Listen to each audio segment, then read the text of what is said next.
to put together a great month of May, you got to have good starting pitching, and Miami's had it from all 5 guys. Of course, you also need timely hitting. Cue the back cracks.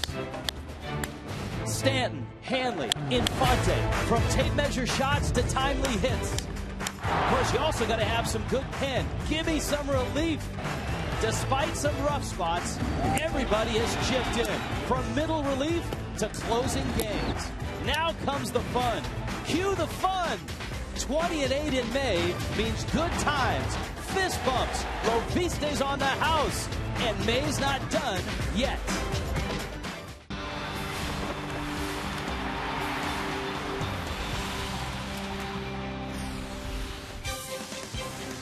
Downtown Miami tonight, a busy place for the sports fan. But if you come on down to Marlins Park, you'll see Game 3 of a very important 3-game series. The leaders in the East, the Washington Nationals, and right behind them, coming on fast, the Miami Marlins. Hi, everybody. Rich Waltz, along with Tommy Hutton. This record May for the Marlins comes off of one of their worst Aprils, and that's pretty impressive to turn it around that quickly. Yeah, the Marlins have done a little bit of everything this month to really get it going with the starting pitching and the hitting. And as you pointed out, everything fell into place. You'd like to finish this month off, though, with one more win and a sweep of the Nationals to make a little statement. Everybody seems to have chipped in. And lately, in the 3 spot, Hanley Ramirez is one of those guys. Hanley, how about Hanley in this series? He's 5 for 6 in this series. The Nationals haven't been able to get him out. He's had a great homestand. 14 for 32, hitting .438 on the homestand, starting to feel very comfortable at home. Hitting .351 at Marlins Park is Hanley Ramirez. Look at the homestand, the extra base hits, couple of doubles, a triple, the big home run, and he's also been running wild on the bases as well. Of course, starting pitching has been there as well in the month of May, and a guy that had a bad April, has had a pretty good May, is on the mound for the Marlins, Josh Johnson. Chien-Ming Wang. Well, the Nationals have been waiting to plug him into the rotation, and he enters the rotation tonight. Yeah, he's had all kinds of shoulder problems. When he's on, he gets a lot of ground balls with sinkers. JJ, in his last 5 starts, the Marlins have won all 5. All right. Marlins are going for the sweep, and their 21st win in the month of May. Game 3, the finale of this series and of the homestand. And Preston Wilson will join us. Pocket square and all, he'll be everywhere tonight.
Let's start with Craig and Preston in center field.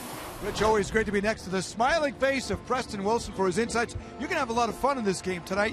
You're going to get a vantage point from all over the park. I'll tell you what, man, I've been off for a while, but when you bring a guy back, you bring him back right. You guys have done me quite a job tonight. I'm going to be all over the small park. Where's stop number one going to be for you?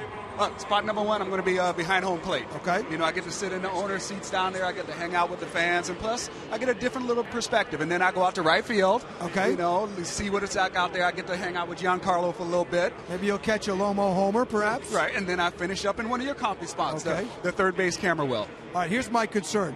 Preston loves the coral fish. Do not get too, you're going to watch those fish behind there. You know the name, what's the name of that lunar blue? The lunar wrasse. The lunar wrasse fish, yeah. And what's the one that's real fast? That's the wrasse, yes. Now, he's may give you some insight on the exact fish and species behind the plate. Which one is that one? Can you tell? No, I can't tell. It's a little dark there. It looks like some type of tang now. All right, and the lunar wrasse, those the quickest one. Yes. Keep your eye on that one, if you can, folks. All right, series finale coming up against the Nats. Preston's viewpoint from all over the park. Rich Waltz and Tommy Edler have the call. We'll see if the Marlins get a series sweep against the tough Nats. Coming up next.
An amazing lineup of Toyota vehicles. Toyota moving forward by AT&T, the nation's largest 4G network. AT&T, rethink possible. There's the crack staff across the river at Garcia's. Downtown Miami, Marlins Park, ready to go. The Fish and the Nationals. The Nationals still in first place, but the Marlins have been getting closer and closer. A game and a half behind to start. Steve Lombardozzi's in left. Bryce Harper in center. Ryan Zimmerman at third. Adam LaRoche in the cleanup spot. Ian Desmond, Danny Espinoza, Roger Bernardina, Jonathan Solano, who had his first big league at bat and doubled last night in the ninth, gets the start behind the plate. And Chin-Ming Wong hits ninth. Pinch-A-Penny's first pitch is strike one from Josh Johnson. A get-me-over fastball at 90 miles an hour. Lombardozzi the switch hitter.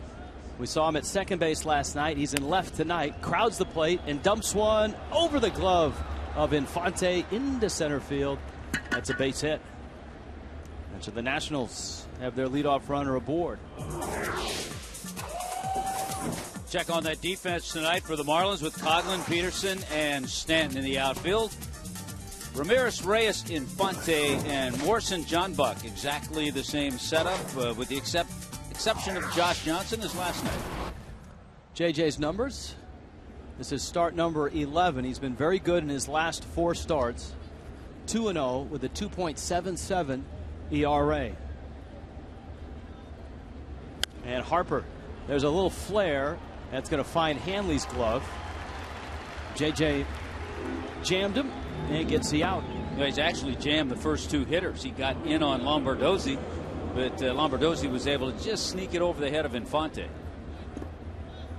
It's a good matchup for Josh Johnson. We talked about last night, Anibal Sanchez, his career record 8-0 now against the Nationals. JJ coming into this one is 7-0 against Washington. And of course the bulk of JJ's starts going up into the 2010 season. Last year he made just 9 starts the entire year. And Ryan Zimmerman has the most ABs against him. Zimmerman takes a strike. 7 for 29 against Josh Johnson, which pales into comparison the damage that Zimmerman has done to the Marlins staff as a whole in his bright, not so young career anymore. I mean, Zimmerman has been in place in Washington, D.C. almost as long as the Nationals have been in place in D.C. It's his 7th year, and he's 27. So that gives you a little idea. He's been an all-star. He's won a couple of Silver Slugger awards. He's won a Gold Glove. Hits it hard into left field. That's a base hit. Coghlan races over to pick it up, holding Lombardozzi to second. And a pair of singles here in the first. Josh Johnson now has given up 73 hits in 58 innings. Coming into today, look at all the singles. 64 of the 71 coming in, singles. Amazing. And that's not counting the 2 singles tonight. So over 90% of the hits against JJ have been singles. That's pretty amazing. Another guy that's given up a lot of singles percentage-wise is in uniform for this series, but not pitching, and that's Hialeah's own Gio Gonzalez. Out on the Roach now, runners first and second, and Johnson to the plate. There's the curveball that Johnson has started to mix in with a little more frequency.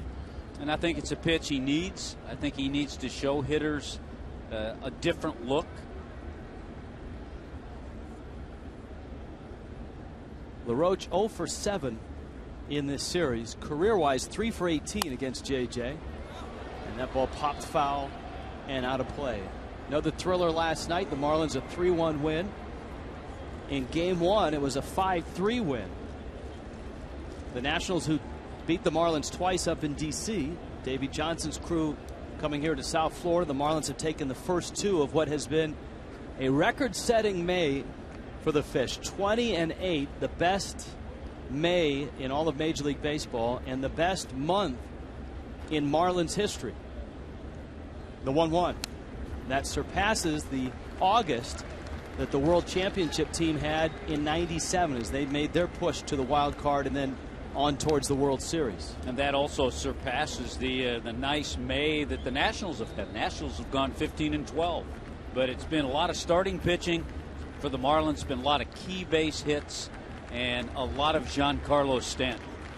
And a lot of starting pitching for the Nationals as well. The National starting pitching has been the best in baseball from top to bottom.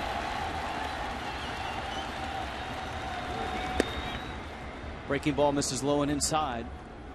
And it's 2 balls and 2 strikes to Adam LaRoche. When Josh Johnson left San Diego, and he left that ball game in San Diego in the 3rd inning, he was 0-3, and his ERA was closer to 10 than it was to 1. Since then, he's won a couple of games. He's 2-3, and his ERA is 4.87. 2-2 coming. Fly ball left and out of play. And I think, too, the encouraging thing with JJ is that over his last 5 starts, the Marlins have won 5 games. And there's the May for the Marlins. Now we're assuming that the New York Giants in 1916 had a lot of rainouts to make up in September and a lot of doubleheaders to play. But that's a lot of wins for a month. 2-2 to LaRoche, who steps out. Home plate umpire James Hoy out from behind the plate. Jim Joyce is at first. Jim Reynolds at second. Dan Iasonia is at third base. Busy night here in downtown Miami.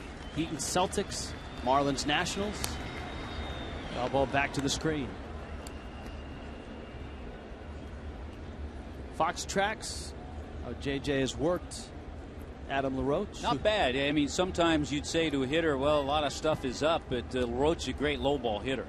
So that's not a bad place to pitch him. And LaRoche very quietly has been fueling the offense for the Nationals. Has had a very good first half. The 2-2. Got him with the breaking ball. Buck got it before it hit the dirt. There's that curveball that we talked about. After some high stuff, some high hard stuff, then a breaking ball to get LaRoche to go out of the strike zone. Good pitch by Josh Johnson. Ian Desmond is at the plate. Preston Wilson is behind home plate. Preston, how'd that slider look to you? I'll tell you what, he did a great job right there. And the pitch that really set it up was a slider that he threw down and in 2 pitches before that. And LaRoche just could not handle that last breaking ball. Preston will be with us throughout and all over the ballpark throughout the night. That's a strike. And it's 0-1. There's Preston. Preston, yeah. You outdressed the entire crew tonight, by the way. You know what? You guys do pretty well yourselves. I got to tell you that. All right. Well, you're starting behind home plate, and we'll work from there. Desmond with a count 0-1.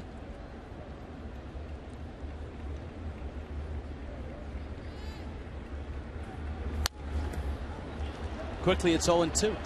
Tell you what, this Desmond kid is a kid that I'm going to keep my eye on. Though I like him, I like his game, and I think he's got one of those.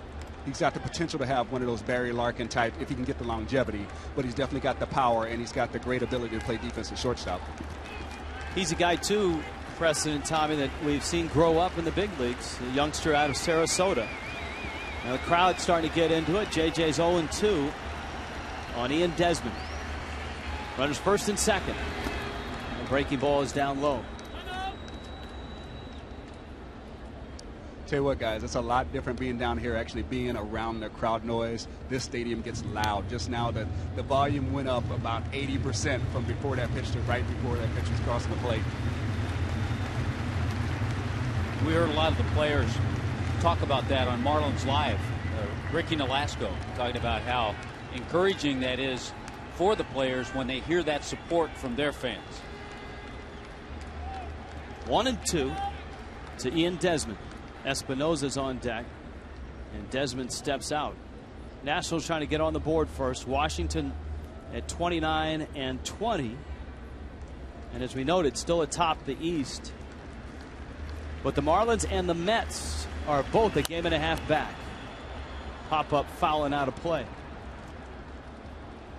The Mets at 28-22. Mets are taking on the Phillies tonight in the Lee G matchup. Cliff Lee against Dylan G. Nice. Atlanta finally won a game, and they snapped that long losing streak. The Braves are 3 back. The Phillies are a game over 500, and they're 4 back. So everybody in the division is still over 500. That's amazing in itself, to have a whole division where every team in there is above 500. Here's the 1-2. And it's outside. And it's 2-2. Yeah, and it's crazy. The American League East can say the same thing. The Red Sox are at the bottom, but they're 25-24. And the irony is that in interleague play, the East gets the East this year. So everybody in the East from the American League will be seeing everybody in the East in the National League. Well, almost everybody. 2-2. Fly ball down the right field line. It's foul and out of play. The Marlins will double up with 2 opponents and get Holman Holmes. Nice beard and a nice catch out there in right field. Holman Holmes with the Red Sox and the Rays. Will not play the Yankees. They will play the Jays, will not play the Orioles. Notice Davey Johnson had his runners on the move on that last 2-2 pitch. See if he has them going again. JJ checks. Another slider. One of the things, Preston, that we've seen Josh Johnson struggle with is the ability to put away hitters, and that was something early in his career he used to be able to do. I think now he's starting to finally get a little bit more of a feel for it. But earlier in the season, it was really him getting used to not having the velocity that he had before. And now his location is starting to get better along with it. So you're starting to see him have better stretches of being able to put guys away. This will be pitch number 20 here in the first. Fastball up and in, 93 on the fastball. And JJ pitches out of trouble in the first. Bottom of coming up. Marlins and Nationals scoreless.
This is a starting lineup from Miami Marlins tonight. Batting first, playing shortstop, Jose La Melaza Reyes. Batting second, second base, Omar El Pollo Infante. Batting third, playing third base, Hanley Cosita Rica Ramirez.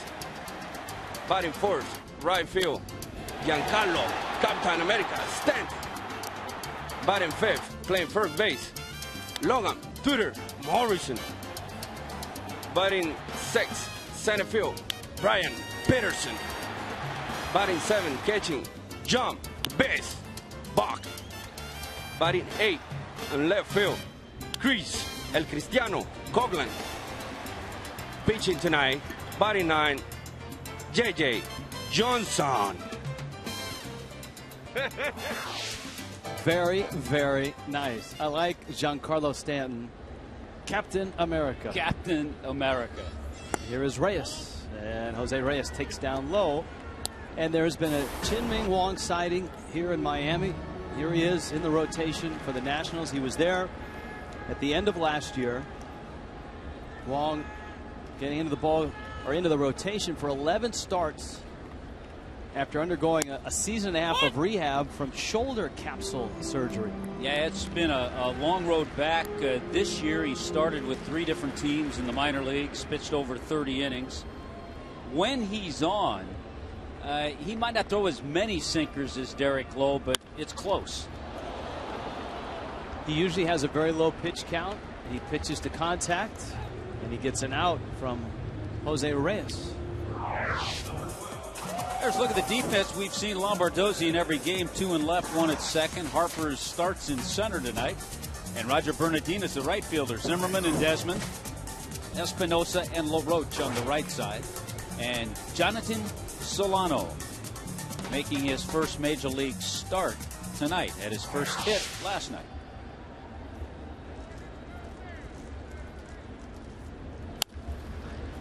Infante pulls that one foul down the third base line. It wasn't Infante, El Gallo? El Pollo. El Pollo. El Pollo. The chicken. The chicken. Preston, what your thought? Mujica is such a funny guy. We see it time in and time out. It's nice to be able to let the fans know what kind of sense of humor he has. Here's the 0-1 to El Pollo. A strike. You know, a lot of times you see a guy and you see him on the mound or you see him in the field. You don't really get to know what his real personality is like. You see the competitor. You don't see the person. And, you know, when you get a little insight like that, to hear him not, you know, being in a game situation, it's good that you get to know the guy. Here's the 0-2. Now, Preston, Asian pitchers have a tendency to hesitate in their windup. We've seen it.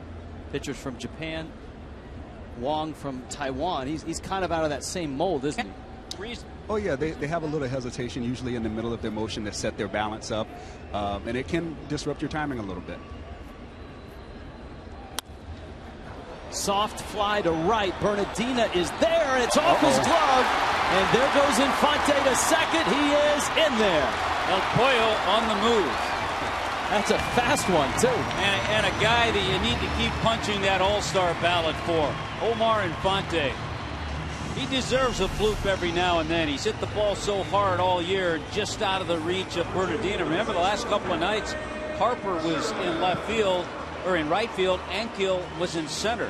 Harper's moved over to center, and Bernardina just missed that. Tell you what, that's a great job by Omar right there. Being willing to take the single the other way because he didn't get anything to drive. So he's like, okay, you're not going to give me something to drive. I can still do the job, get something put in play, and he got rewarded for it by a hit. Here comes Hanley Ramirez. Preston, you guys examined Hanley's swing on Marlins Live. What are the Cliff Notes versions of that analysis? Well, the big thing now is he's not diving towards the plate as much, and he's now stepping instead of falling forward. When you put yourself in a position when your head isn't moving as much towards the pitcher and you're not diving towards the plate, you're going to see the ball better. It's not going to look like it's moving as much, and you're going to get off your true swing, that batting practice type, off the tee type swing. You're going to get more of that in the game. Tommy, that's something that Eduardo Perez really worked hard with him throughout the month of April and into May. And it's something that Eduardo has seen. It's just a matter of a little bit of work each day to try to get to the point that he's gotten to. I had an old hitting coach tell me, oh, nice up the middle. Up the middle, Desmond has it. To first in time, Infante's at third. Who was that old hitting coach? Bill Robinson told me that Rome wasn't built in a day, but it burned down pretty quickly. So, you know, it takes a while to get things going back how you need it to be going. So you can't really try to get back to, say, if you're grading on a 1 to 10, you can't get your setup back to a 10 once you've fallen down to a 2. You have to slowly work back up those levels of confidence and your setup till you get back to 10. And I think that's where Hanley is right now. One of our favorites, the late Bill Robinson, when he was absolutely with the Mets, but also a Marlins hitting instructor. Now Stanton against the sinker baller Chin-Ming Wong, and he gets a strike. At 92, it's 0-1. Stanton's May has really mirrored that of the Marlins. He had just one home run coming into the month. Infante's at third. There's 2 outs. Bottom first. Smoked into left field. That's a base hit, and the Marlins are on the board. And Stanton just keeps crushing the ball, whether it's a single, a double, or a tape measure shot. Everything he hits is hard right now. Yeah, I nod my head yes, too, just like the fans, because the other thing that Giancarlo's learning, he's learning and he knows how valuable he can be just driving in runs sometimes with singles. It doesn't always have to be the long ball, and that ball was scorched. Stanton at first. He has started to run a little bit more as well, and here is Morrison. And a throw to first. The man behind the plate, of course, if you've been following this last week, you know that the Solano brothers story is a great one. Jonathan gets his first major league start. He's very strong behind the plate. The scouting report is good catch and throw guy, handles pitchers well. You guys brought up a great point about Giancarlo. He's learning now that he can get that single, the single to right or the single to center. And I mean, right there, he just blistered that ball to left. But it doesn't always have to be a home run or an extra base hit for him to drive in runs. And he's really starting to fall into that mindset of understanding that he can do that and still be very valuable. 38 RBIs this season now for Stanton. Has to be one of the favorites, Rich, for National League Player of the Month.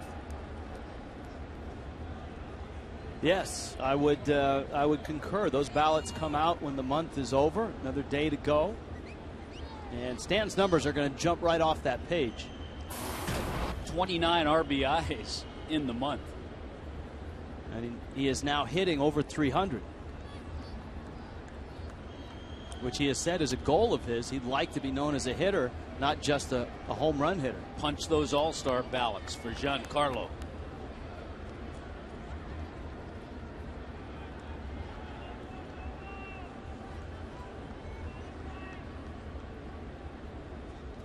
Morrison waiting on a 1-1 pitch from Chin-Ming Wong. And instead of throw over to first. Romo's bat coming to life.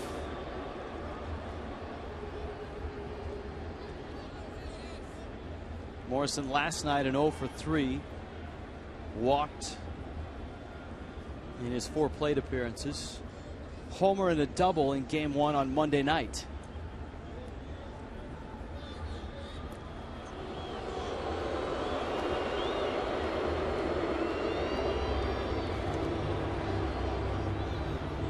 Wong pitching for the Olympic team for Chinese Taipei in 2004.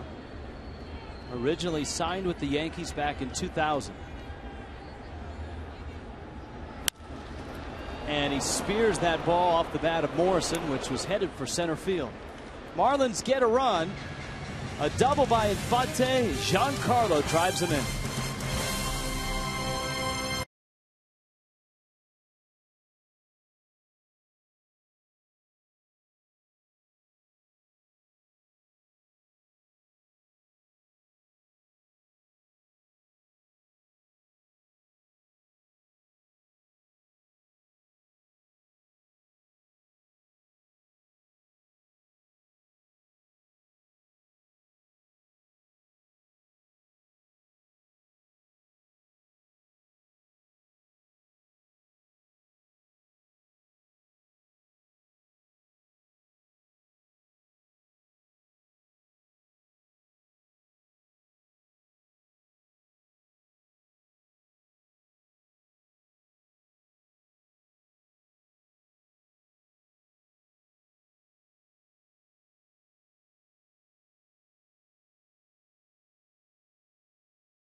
Natural surface ballpark doesn't mean it's not going to rain.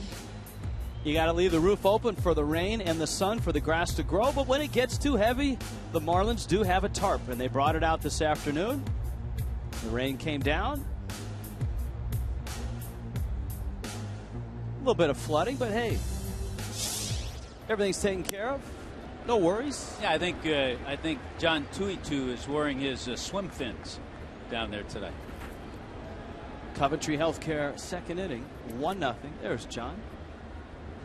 I haven't seen him with a donut in this new ballpark yet. Breaking ball misses down low. That was a trademark in the old. Yeah, he's been watching his diet though. It's good. We like him. We want to keep him around. Danny Espinoza, Roger Bernardina, Jonathan Solano. That ball's hit pretty well to center. Peterson turns, runs, and it is over his glove and off the wall, and that's going to be an easy triple for Espinoza. Yeah, guys, it didn't look like Peterson got a real good gauge of how well that ball was hit off the bat. His first few steps were really slow, and then it was like the ball kind of started gaining on him, and then he tried to take off and get back towards the fence. It could be him getting used to the stadium a little bit, but he really didn't get a good read on that ball.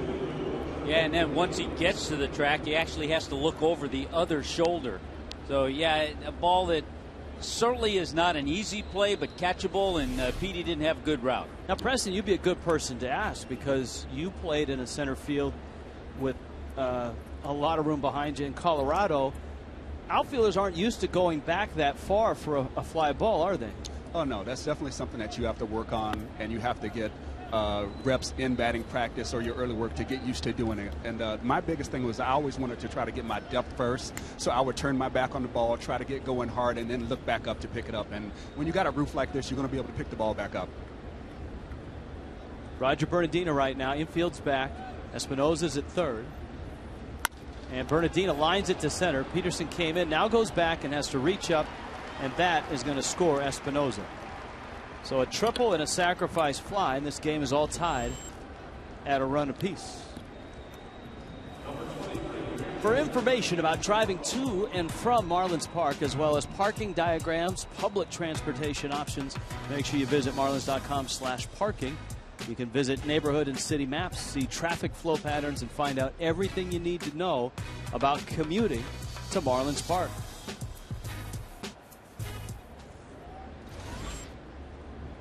Well, here is Solano, and if you were with us last night, you saw him come up in a pretty big spot in the ninth inning against Heath Bell, his first major league at bat, and he lined a double down the right field line. His mother and father, who are here from Columbia, both of their sons making their big league debut this week. There's Donovan with the Marlins, Jonathan with the Nationals, and last night they had a jersey from each. Now the jerseys are reversed. Dad has the Miami jersey on tonight. Look at Mom's got the Nationals jerseys, but the Marlins cap, though.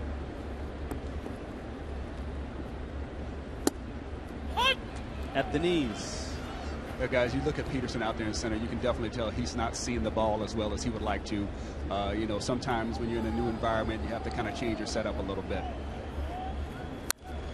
I think it's an area that we really haven't touched on.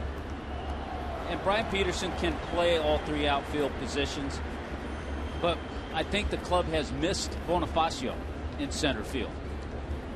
Oh, I think anytime your starting center fielder isn't available to you, I mean, that's one of the areas that they always talk about being strong up the middle, and short, second, catching, and center field. At the knees. Down goes Solano. Sorry, Rich. Guys, talking to Petey today, that play that he had last night where he went over his head and banged hard into the wall, he actually at first didn't realize why his rib was hurting, more of his rib and shoulder. And then he realized later when he was looking at the tape that what happened was the ball wedged between the wall and himself right in his rib area. And that's what caused the collision, he said, and the injury more than actually the hitting the wall, which was kind of surprising because he hit it with a lot of steam last night out in right center field. But he said he actually hit the baseball into his rib and lost his breath for a little bit.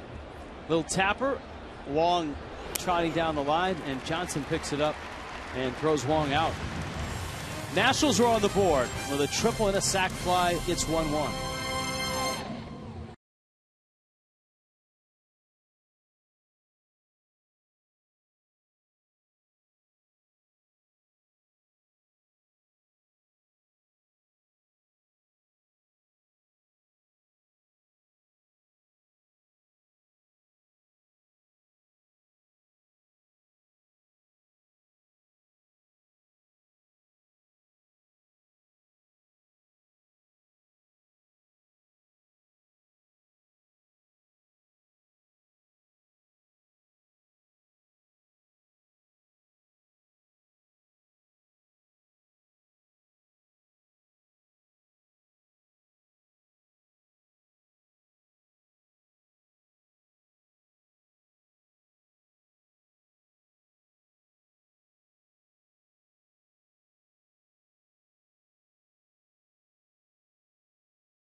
Thanks to the fine folks at H.H. Gregg.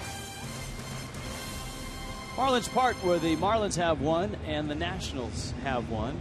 Rich Waltz along with Tommy Hutton. Preston Wilson is with us. He'll be around the ballpark throughout.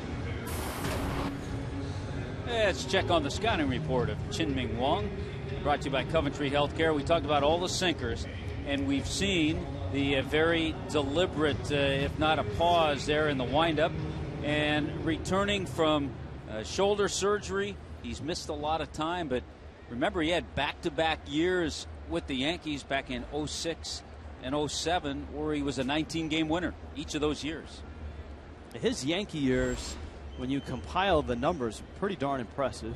Brian Peterson, John Buck, Chris Coghlan for the Fish, bottom two. And Wang misses down low to Peterson. 1 for 8 in this series. As a Yankee, Chien-Ming Wang, 55 and 26 in 104 starts. His ERA 4.16. Pitched on some really good teams. Peterson cracks it into right field. That's a base hit. So the Marlins have a leadoff single here in the second. At the height, Rich, of Chien-Ming Wang's career, when he was winning all those games as a Yankee, he didn't get many pitches in that area. He was down around the knees. But when he was at the height of his career, I was reading a note where the Taiwanese newspapers would double their ad rates on the days he pitched. That's pretty impressive. That's good business sense right there. I tell you what, it looks like the Marlins have an approach of they're saying anytime he gets the ball up in the zone a little bit, they're looking to attack. They realize he has such a good moving sinker when it's down, and you saw it with Stanton, you saw it with Peterson. There, anything that's up at all, they're looking to hack at it. And Preston and Tommy, maybe it helps that the Marlins just saw Derek Lowe in Cleveland about 10 games ago. Saw a lot of sinker ball pitchers in Cleveland. Yeah, all three. You're right. Yeah. That absolutely helps. Anytime you see a guy that's similar to the guy that you're going to face, it can only help you in those future ball games. Saw Masterson and Gomez. You also think, too, that the Nationals would be happy to get 5 innings out of Wang. No, absolutely. Anytime you got a guy who's coming off of some type of injury and they're working themselves back, even though you know the type of stuff that he has, you're just hoping that he gives you enough to get you into your bullpen to give you a chance to win the game.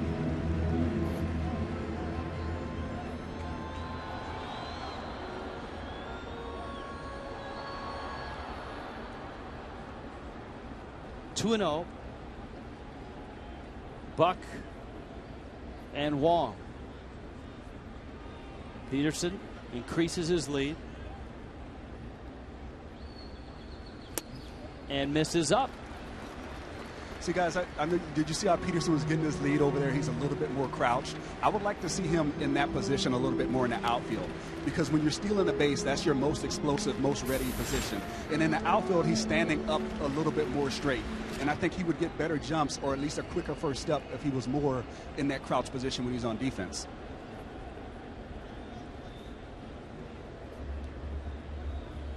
3-0 now to John Buck, and that is up, and a sinker baller missing up is not good news if you're Davey Johnson or Steve McCaddy, the pitching coach for the Nationals. Up comes Chris Coghlan, and he's had a nice series. He's had certainly a homestand, a memorable shot, the 3-run homer against Tim Lincecum, but he's done a lot of little things right at the plate. Not only at the plate, he's made a couple of really nice defensive plays in left field. He's run the bases well. And the Marlins said when Gabby Sanchez went down that Chris Coghlan was going to get a bulk of the time in the order, whether it was in left field or center field. And the hope was that Chris could continue what he was doing in AAA. He had a nice long hit streak going before he was called up. Gabby, by the way, a couple of more hits last night for New Orleans. Has that average right around 320, 330. That's good to see.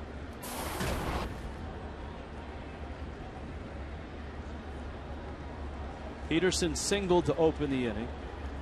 Buck walked. And Wang steps off. Coghlan steps back in.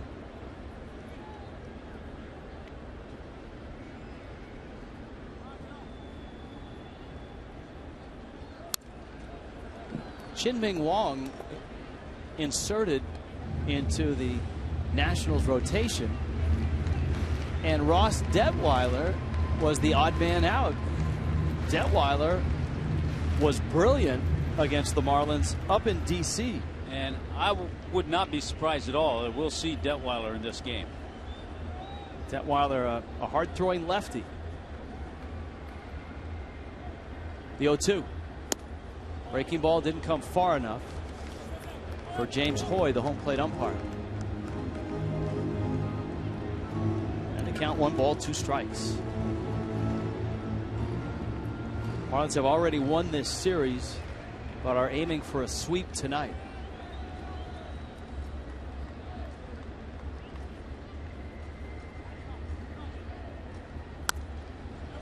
And that goes along with the theme of a record-setting month, because the Marlins have not lost a series this month and will not.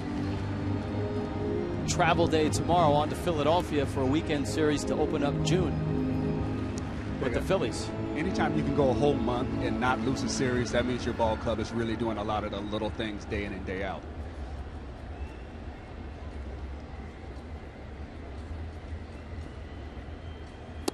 Coghlan takes outside. You notice when Wong tries his secondary pitches, stuff that's other than the sinker, he's not as sharp with it. So I would imagine 2-2, he'll go back to his sinker. Philadelphia and the Mets tied 1-1 in the third. Ty Wigginton is homered for the Phillies. 2-2 coming to Coghlan. And he struck him out. So there's 1 out. This copyrighted telecast presented by the authority of the Miami Marlins may not be reproduced or retransmitted in any form. The accounts and descriptions of this game may not be disseminated without the express written consent of the Miami Marlins. Ty Wigginton doing a nice job for the Phillies. He had a 6 RBI game not too long ago, this past week. Johnson squares, sets the bunt down. Solano goes to third, and it's not in time. The rookie gambled and lost. Yeah, that was just a poor decision right there. You got to take the out at first base. You got a guy at second base who runs really well, and that wasn't an automatic out. And I tell you what, he did a good job of getting down the line to third base right there and beating that throw. Yeah, I think just a little rookie exuberance, a little over exuberance, thinking that he could get the out at third. A good jump, too, by Peterson. That helped. But you're right, early in the game, you're a catcher, any catcher, experienced or young, you've got to get that out. And he tried to get the force at third and didn't get it. Good break for the Marlins. Now Reyes with the infield back except for Zimmerman at third. Reyes bounced back to the mound his first time up. Lines it into right field. Bernardina's there, makes the catch. Here comes Peterson. Strong throw. He is out at the plate. Solano with the tag, just getting Peterson. Bernardina guns out Brian Peterson. And this game is still tied. What a throw and what a tag.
Bernardina.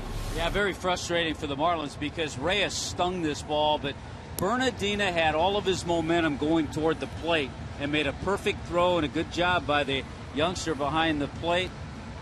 Jonathan Solano, look how he moves Peterson off the plate with the leg. He had the ball in time to do that, so everything done just right by the Nationals to get that double play. You could see the foot kick the hand of Peterson away from the plate, and it had to feel good for Solano, whose mistake was the one that loaded the bases. Yeah, he made up for it.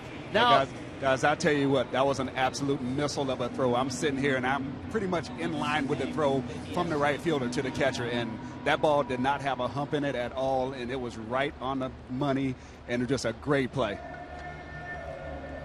we are joined in the booth now by Eileen McVeigh from Englewood, Florida, who won the Fox Sports Florida contest to get a tour of the broadcast truck, come to the booth, and actually join us.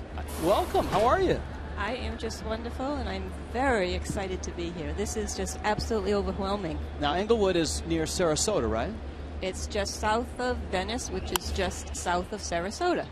Liner into right field. Lombardozzi has a base hit for the Nationals. We're happy to have you up here. His second Thank you hit. so Now, much. what did you do? Send a postcard in? Did you call? Did you have to write a letter or anything like that? Actually, it was a postcard from the Fox News Sports. Very nice. And you've had a tour of the ballpark, I assume. We've had the most wonderful tour. Very inside, very impressive, and this ballpark is absolutely magnificent. Bryce Harper is up right now. Harper lined out his first time up.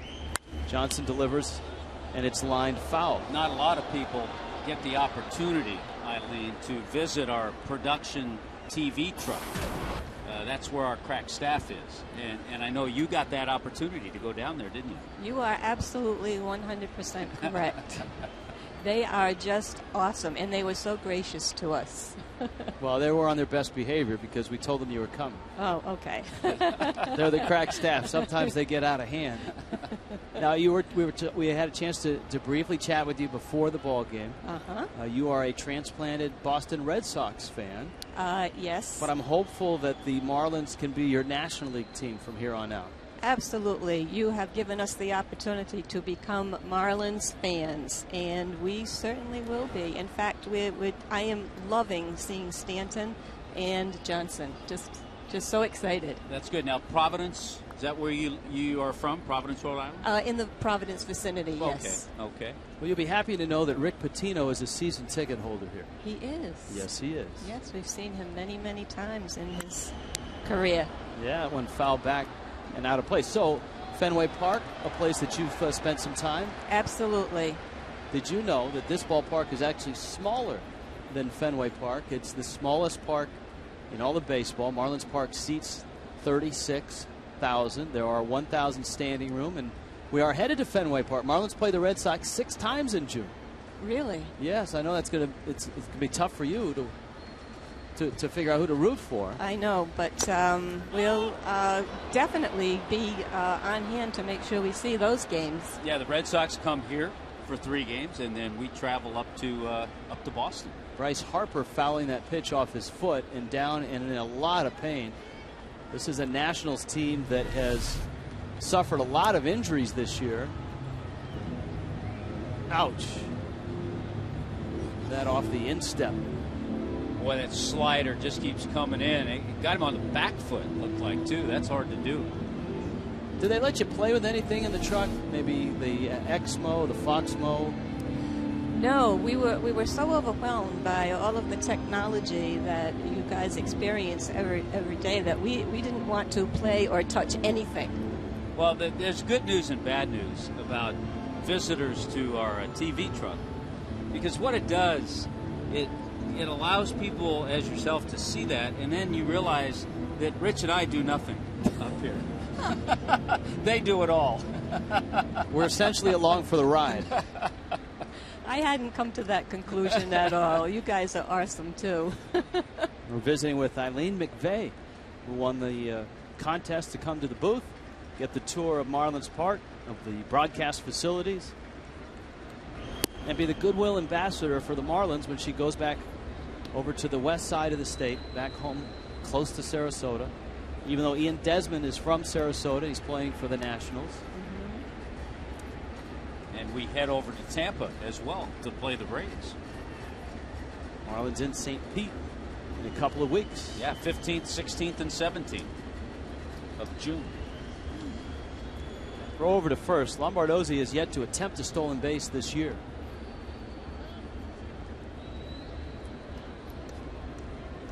He's at first. Nationals and Marlins 1-1 in the top of the third.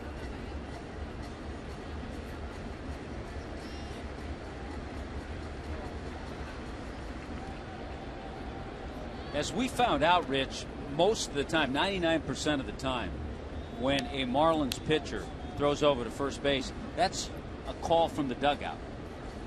So the catcher, John Buck in this case, looks over, sees the call from the dugout to throw over, and then signals JJ to make that throw over to first base.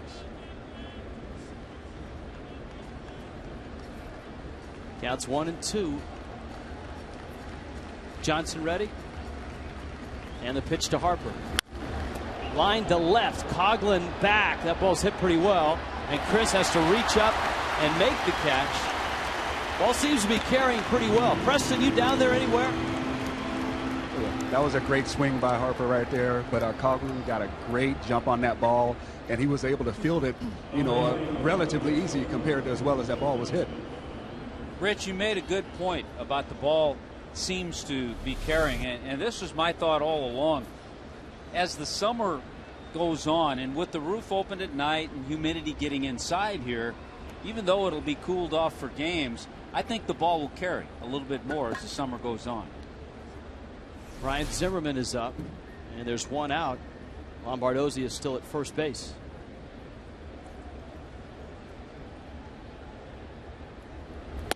Eileen, any toys you want us to run out for you? We have Fox Tracks. Would you like to see Fox Tracks?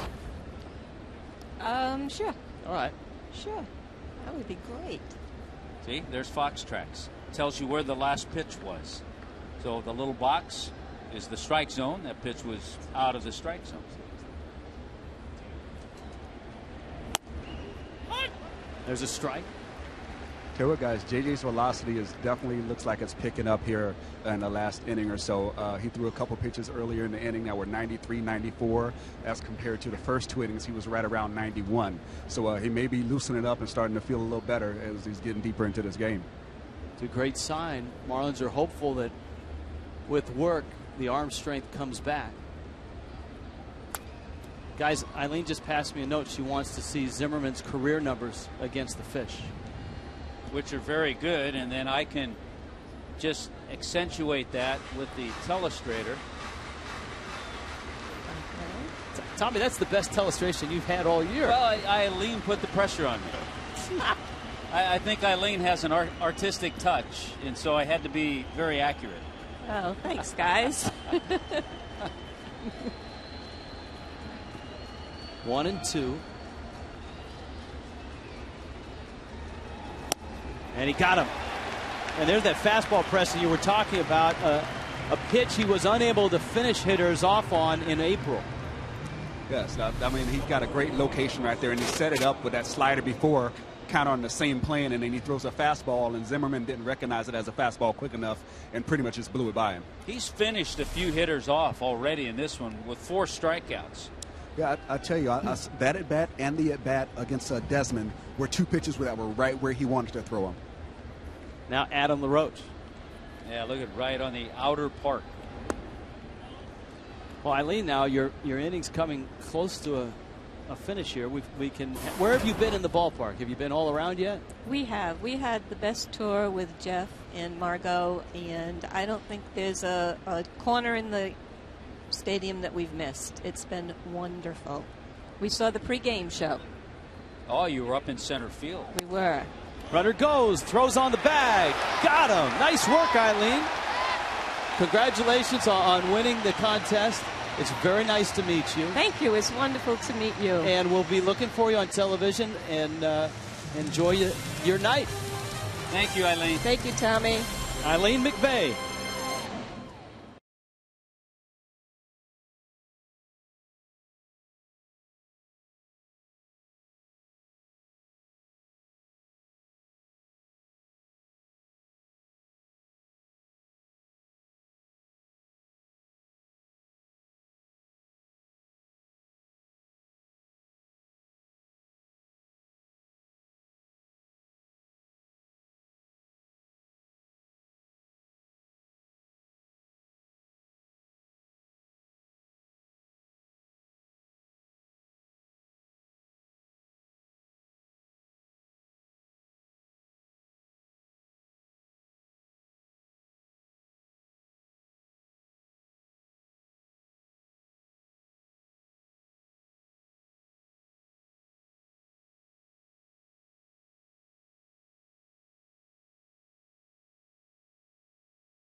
has his own Twitter account at Lil_Jose7, and he gets around Tommy Hutton. Look at him cruising around Marlins Park. He's motoring.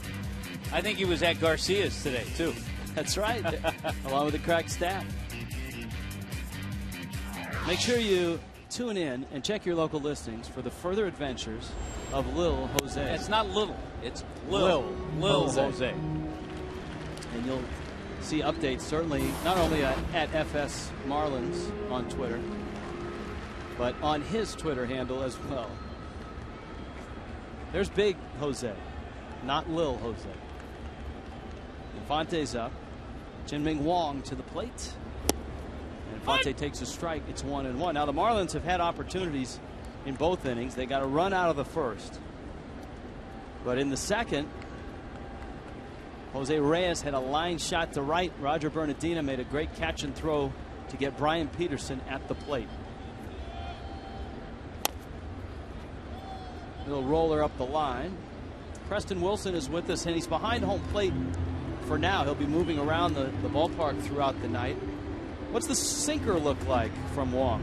I'll tell you what, early in the game, his sinker was looking like he was very much in command, and he was keeping it down in his zone. The last, I'd say, 4 or 5 batters, the ball has been a little bit up more than he would like. So I know that Davey Johnson's keeping a close eye on him now because the ball is starting to get up a bit.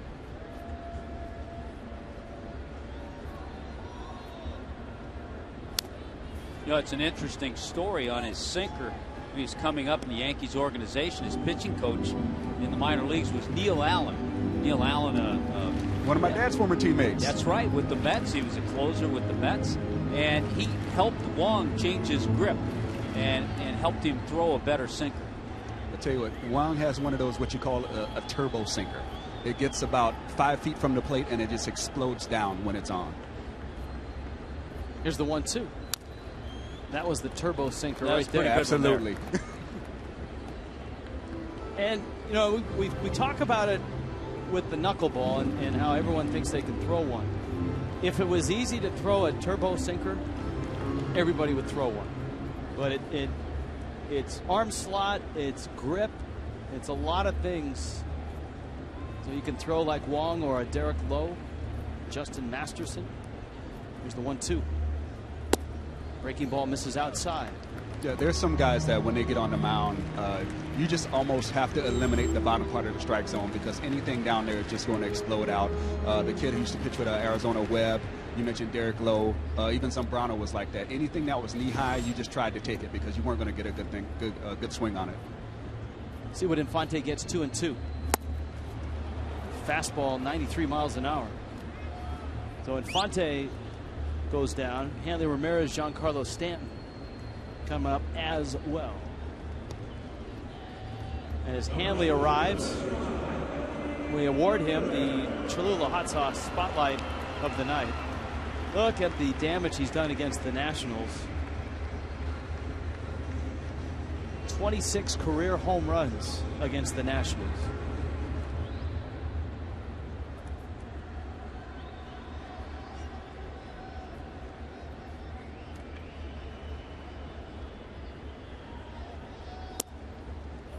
Outside corner and a strike. Well, that was an automatic take right there for Hanley. He was just he wanted to give him a look. You know, he never really got into a setup right there. He kind of gave him that pitch, and unfortunately it was called a strike. Yeah, you're right, because on Fox Tracks, which you can't see, Preston, it was about 3 or 4 inches off.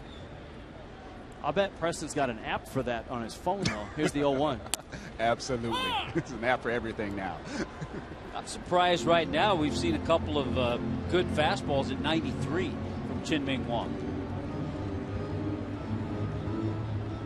So he looks like the last at bat and this at bat, though, that he is starting to, you know, get the ball back where he wants to. The first 2 pitches were up to Infante, and then he started getting it down, and he looks like he's back down and around the knees now.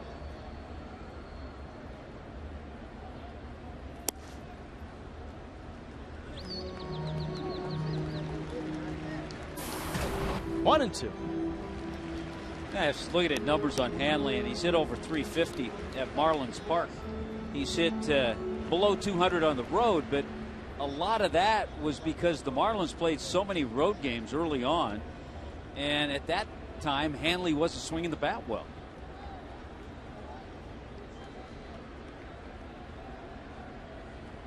1-2 pitch is down low. News around baseball today. The Rockies have designated Jamie Moyer for assignment. They've got 10 days to either release him or trade him. The White Sox won their 8th straight. Chicago is really going right now. They've overtaken Cleveland for first place in the Central. They're now 29-22. Yeah, the Marlins kind of sent the Indians spinning a little bit in the wrong direction. Hanley got a breaking ball, and he hammers it into center field for a base hit. Well, he really is locked in right now. Here comes Stanton. Single game tickets on sale for the inaugural season. Hello. Of Marlins Park. Go to marlins.com. You'll see the latest dynamic prices. Choose your seats. Pick up single game garage parking passes and print it all from the comfort of your home or office. And get yourself a Cuban sandwich while you're down here. That is camera 12, baby. Sorry, that was a leftover from last night. An email on Twitter Tuesday. Stanton takes a strike. Hey guys, that was a great job by Hanley right there. Even though it was a hanging breaking ball, he didn't try to do too much with it. He didn't try to crank it over out the ballpark. He just stayed through it and was able to get himself a nice base hit to center field. Be interested to see if Hanley is running here. Long to the plate. And it's inside. Giancarlo Stanton drove in the Marlins' only run in the first. I think we've seen, too, and Preston can attest to this, he's right down there, that the secondary, the breaking pitches that Wong has used have not been good tonight. The sinker's been his best pitch. Oh, absolutely. That's his number one, and his slider has been inconsistent at best. You know, sometimes it's more of a rolling breaking ball. Sometimes it's not even close to the zone. So, you know, as a hitter, you almost eliminate that pitch. Unless you see it like Hanley did up in the zone like that. Yeah, because if it's that bad, you're going to recognize it as a hanger anyway. So you don't have to worry about hitting a good breaking ball. You know, you can pretty much eliminate his breaking ball. Hanley's running, kind of stumbled on the way out, and he is out at second base. Not sure if he slipped, but it looked like he spun his wheels a bit as he got started at first base. Yeah, it wasn't a real clean jump. You know, I thought he did a good job kind of picking up his acceleration after that. Still made it really close, but yeah, he didn't really get the clean get out of the box that he'd like to get there. Watch that. Right about there is where he just doesn't have a good grip. And then you give credit to Jonathan Solano, the young catcher. There's a little better slider from Wong. I tell you what, Solano has impressed me, and more than anything, his footwork behind the plate is really clean. You know, he steps in the direction that he's supposed to. He gets his body lined up to second. He's fundamentally really sound back there behind the plate. Swing and a miss. Wong strikes out Stanton, and the Marlins' third fizzles. On to the fourth in a 1-1 game.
presentado en SAP por Coventry Healthcare of Florida.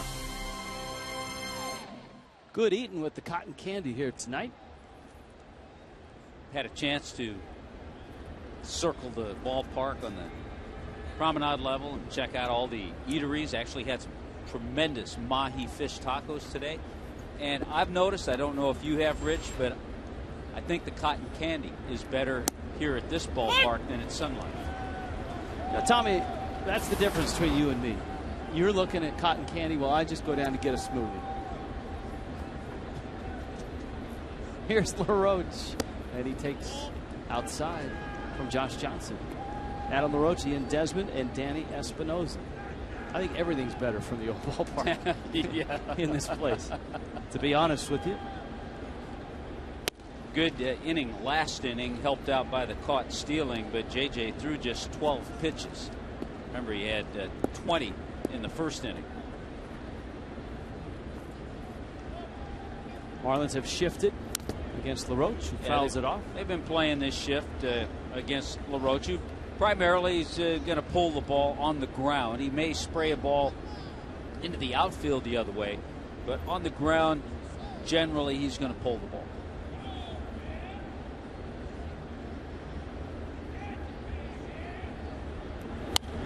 He pulls that one down the right field line. It's hooking into the corner, and it lands fair. LaRoche turns first as Stanton digs it out of the corner. And the Nationals have a leadoff double here in the fourth inning. Well, they're certainly making JJ work. They've had base runners every inning. As I mentioned, he was helped out last inning because Lombardozzi was caught. But another base runner, this time it's a leadoff double. They had a leadoff triple in the second inning, and Espinosa came in to score.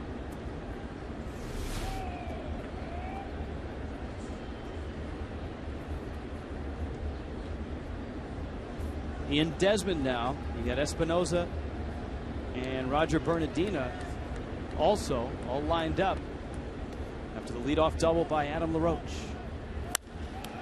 Sharp ground ball, and Fonte flips to first. That moves the runner up.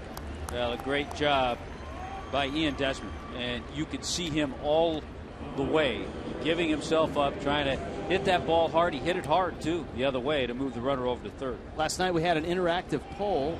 If you had a choice of National League East destinations to plan a vacation around, which one would it be? Philadelphia. How about that? 36%. Philly. Look at New York and Washington, D.C. 29 and 29. All good choices. Espinosa, the Marlins creep the infield in on the corners and up the middle. This is a guy who is susceptible to the strikeout, even though he did triple his last time up. But Espinosa has struck out 59 times this year.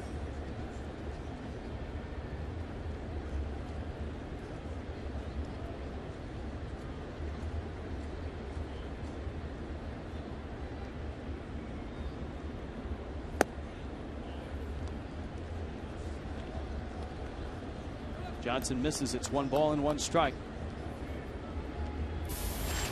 JJ tonight with 4 strikeouts.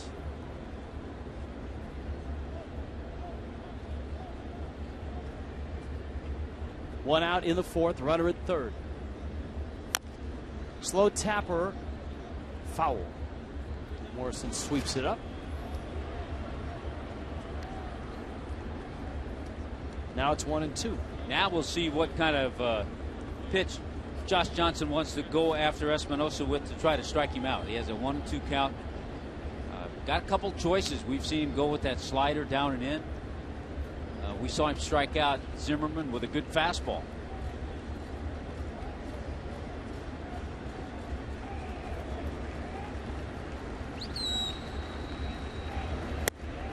Tried to elevate the fastball and misses up. It was a triple by Espinosa in the second, followed by Bernardina's sacrifice fly. They got the Nationals a run and tied the game.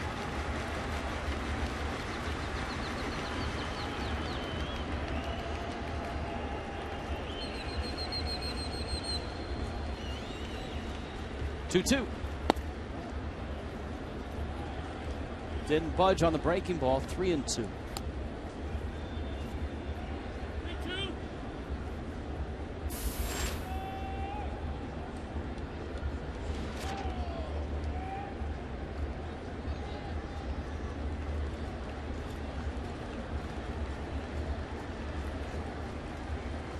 The 3-2 into right field, a base hit over the glove of Morrison.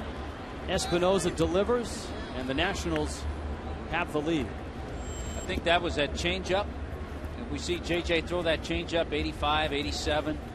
And again, not a lot of separation. There was when his fastball was 95, 96. But the changeup there really didn't fool Espinosa. You could tell by the swing he had.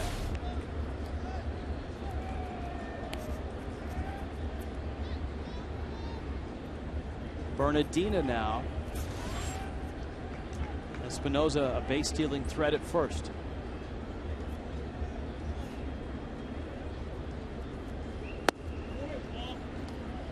One and 0.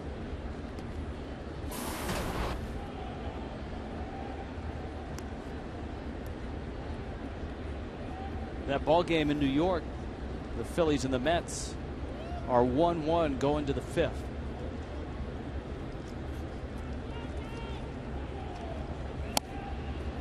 Outside corner. Atlanta still taking on St. Louis 5-1. Braves on top, bottom 5.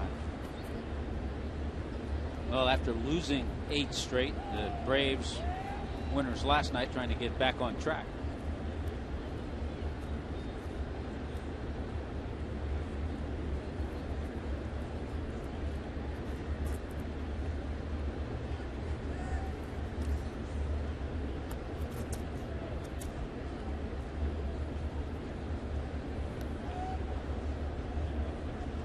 Not sure if the locals caught it. It was a late game, but Michael Fiers, right-hander out of Pompano Beach, got a win last night in his first major league start for Milwaukee and beat the hottest team in baseball, the Dodgers, last night. In the gap, that's trouble. In right center field, Peterson and Stanton after it. Off to the races is Espinosa. He's going to score. Bernardina gunning for third. He is out. Great catch. Hanley Ramirez. And Hanley appears to be hurt. Bernardina came in just as the ball arrived, and Hanley was able to catch the ball and make the tag, but certainly paid a price.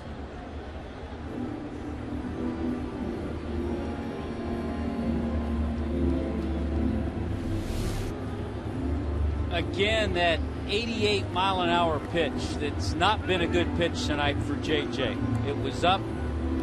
Bernardina crushes it. Played well by Peterson in center. He got it in, a good relay throw to Infante, who then turned and made a strong throw to Hanley. But look at the spikes there. The runner, there's the tag. Looked like the right leg of Bernardina caught the right foot of Hanley. But let's hope Hanley's okay. It appears that he is. Watch the right leg of Bernardina. Catches that right foot and kind of spins Hanley around. But give Hanley credit. He stayed right there, hung in there, got the throw, and put the tag on Bernardina.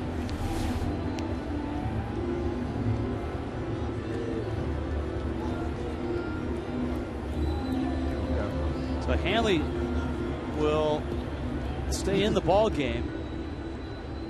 But a couple of changeups that Josh Johnson has thrown have turned into RBI hits in this inning. It's 3-1 Nationals.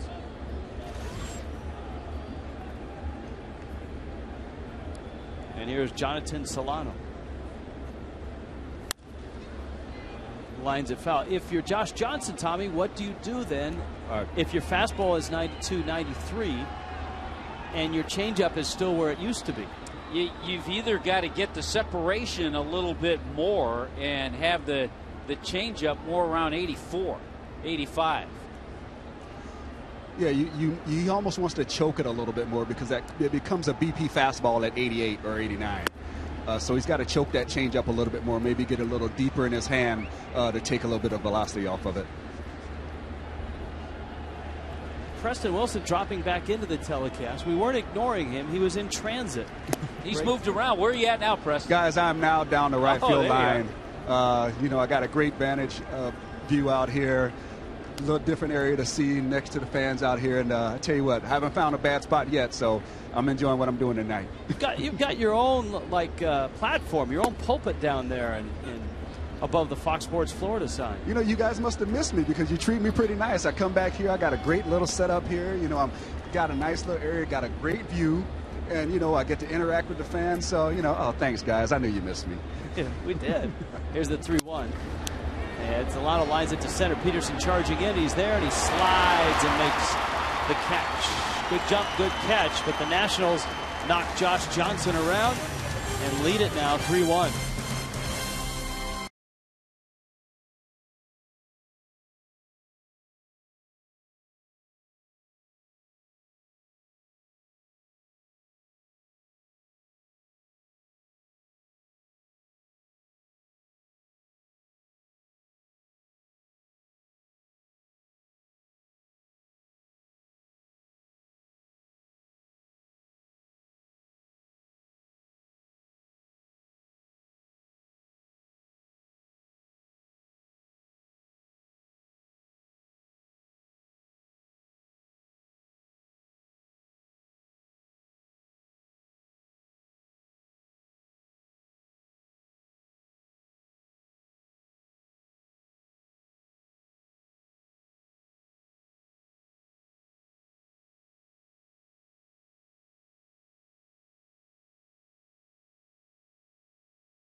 AT&T, as always, happily, proudly, with much glee, brings you the trivia question. Davey Johnson, 65-78, who are the only two second basemen with more home runs during his tenure.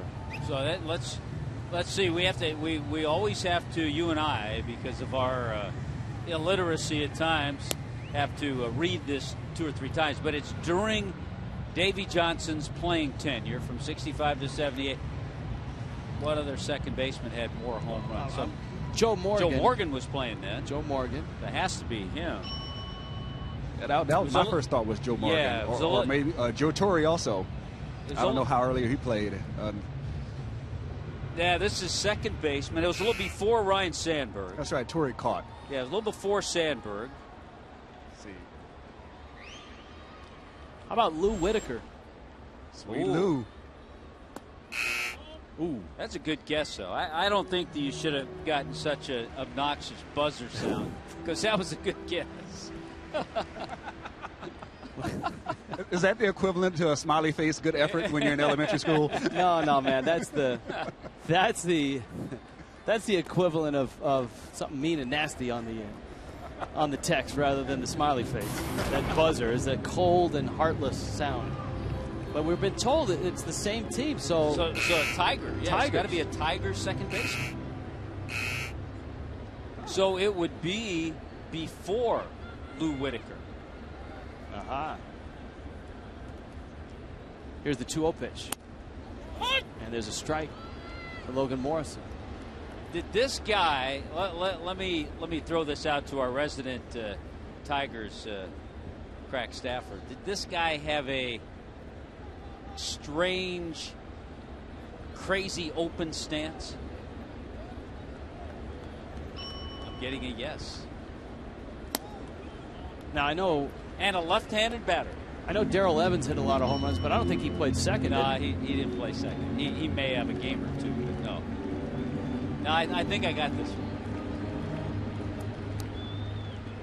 Meanwhile, back at the game, Logan Morrison. And the only reason this guy has that many home runs is because he played at Tiger Stadium. Here's a 3-1 coming. On his way to first is Morrison. And Brian Peterson comes up. Now, the Marlins have had base runners in every inning. They've had a hit in every inning.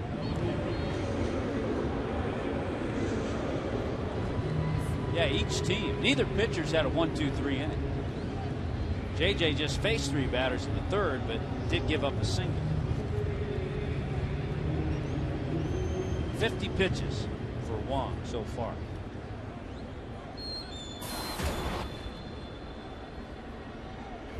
Hey, I wouldn't be surprised to see Ozzie maybe go to a hit and run here sometime this inning. You get that leadoff man on, you got the first base hole open over there, maybe get some things going. Peterson takes outside. Now Brian pulled the ball into that hole with a base hit in the second inning. Chien-Ming Wang, 51 pitches. Josh Johnson is already 66 deep into this one. Wong's last start at the major league level was last September against Atlanta. He missed all of 2010. Had the capsule surgery of the shoulder in 2009. And made it back for 11 starts to finish last year. He's 2-0 now. On the Marlins center fielder, Brian Peterson.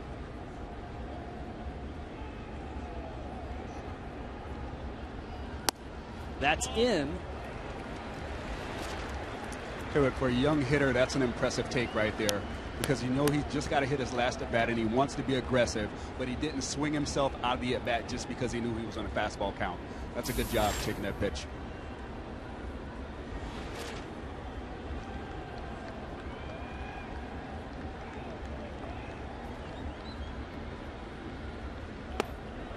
And he takes and he walks. So here's another opportunity for the Marlins with multiple base runners against Chien-Ming Wang. All right, let's get Tommy's odd swing. Hey, you ready for this guy? Tom Brookins? Dick McAuliffe. Dick McAuliffe?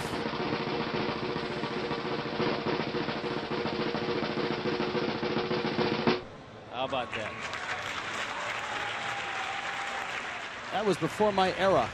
Tell you what, I pride myself on some of my baseball knowledge, and that one I wasn't even close on that one. I was not even close. I would not have gotten it. I would not have gotten it either had we not gotten the clue when we tossed the Tigers name out there that was the same club. See, maybe I thought maybe Trammell had gone over and played like 2 or 3 games and they were giving him credit for the homers. But Steve McCatty's on his way out to the mound, and as Tommy suspected, we got Detweiler warming up? Yep. Absolutely. You were on that one. Tommy suggested that 2 innings ago. Take a peek at the standings. You see Detweiler's numbers. McCatty chatting with Wong. Marlins and Nationals will see a lot of each other. Still 13 games against each other after this one. Our TICO standings show that Nationals still in first place, but the Mets and the Marlins, both hot, have crept within a game and a half. Atlanta's 3 back and the Phillies 4 back. Miami and Philadelphia on Friday. John Buck has really got to make sure that he stays away from the sinker down and in, and he doesn't want to pull that ground ball to the shortstop third base side of the infield. Wong throws a breaking ball, just trying to get a strikeout. That was almost a get-me-over breaking ball, and it missed outside. Yeah, I think that's because he's had trouble throwing his sinker in the strike zone. You know, the next time the Marlins and Nationals hook up is right after the All-Star break. 4-game series here.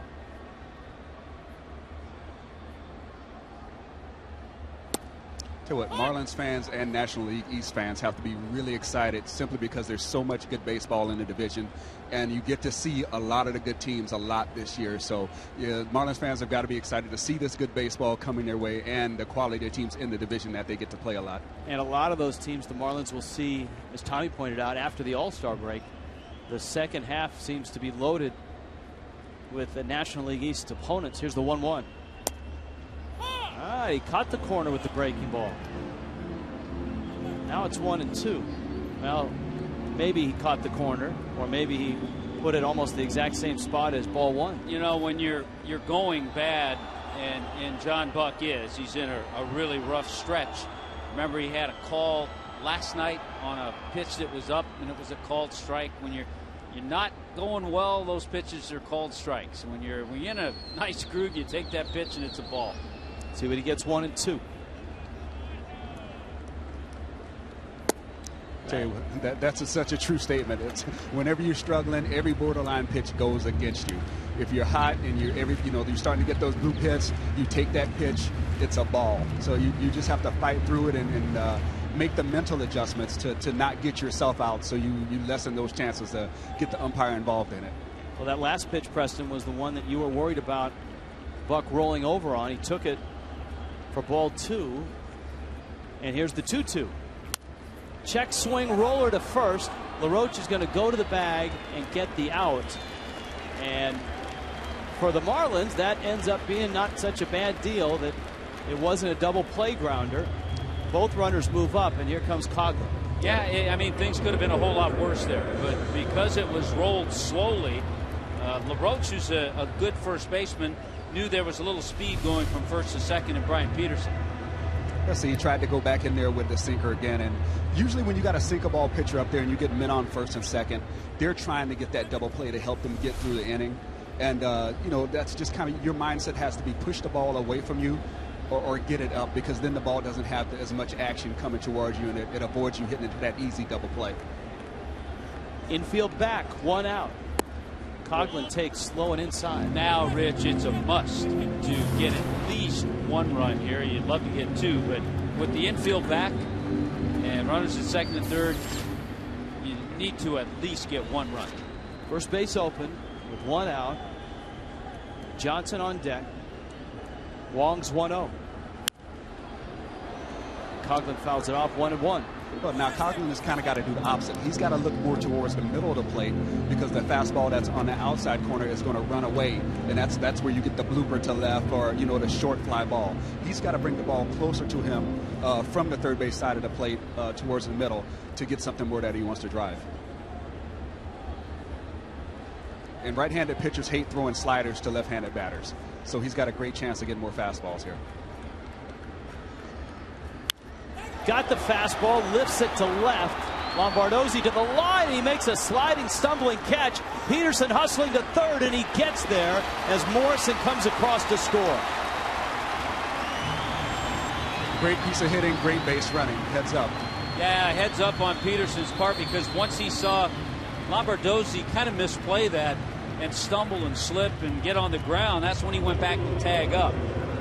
And a good job by Coghlan to get it in the air, at least get the 1 run in, which he does. And then once Lombardozzi goes to the ground, Peterson tags and gets to third base.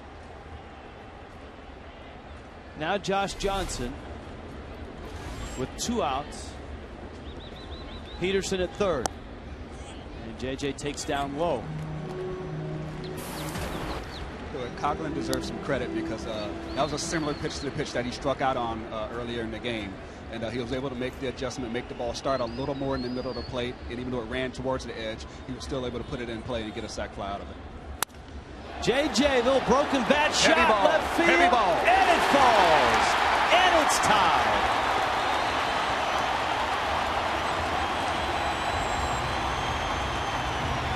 Wow, it's been a little bit of a drought for JJ this year. He came into that at bat 0 for 14 this season. But he helps himself. Didn't hit it all that hard. Got it in the right spot. Thing of beauty. And just like that, it's a tie game.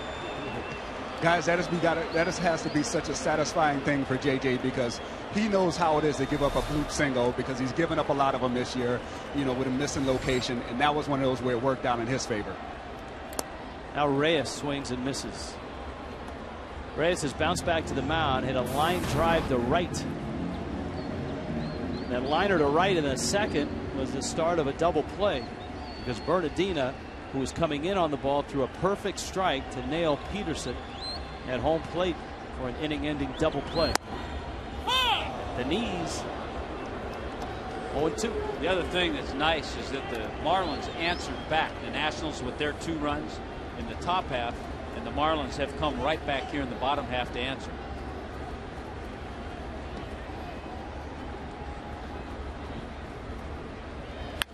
JJ is running. Reyes is hitting. Johnson dives back to second. What's gotten into JJ? The big man was off and moving. Boy, Reyes has hit the ball hard all night. Shot back to the mound, a line drive to right. Now this one up the middle. 11-game hitting streak now for Jose Reyes. And the big guy gets down. He knew that Harper was in center, and he's heard about Harper's arm, so he decided, I better not go to third. I got to say, I didn't think that it would be J.J. on the move, but you kind of had a sense that Ozzie wanted to do something to get the guys moving this inning. It definitely wasn't J.J. that I would have picked to be the guy that he put in motion, but he definitely is trying to create something now that he's got the Nationals on their heels. Now, Detweiler is ready in the bullpen if Davey Johnson wants to go get him. Here's Infante. And a strike. Now you've got a challenge for Johnson to score on a base hit. Harper's arm in center is great. We saw Bernardina's throw to the plate. Lombardozzi is an infielder playing left field. So JJ's away from first. There's 2 outs and the 0-1.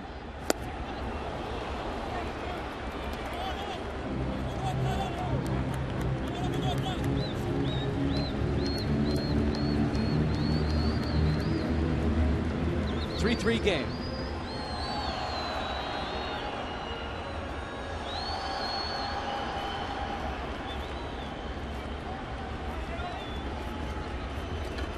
Oh, 2.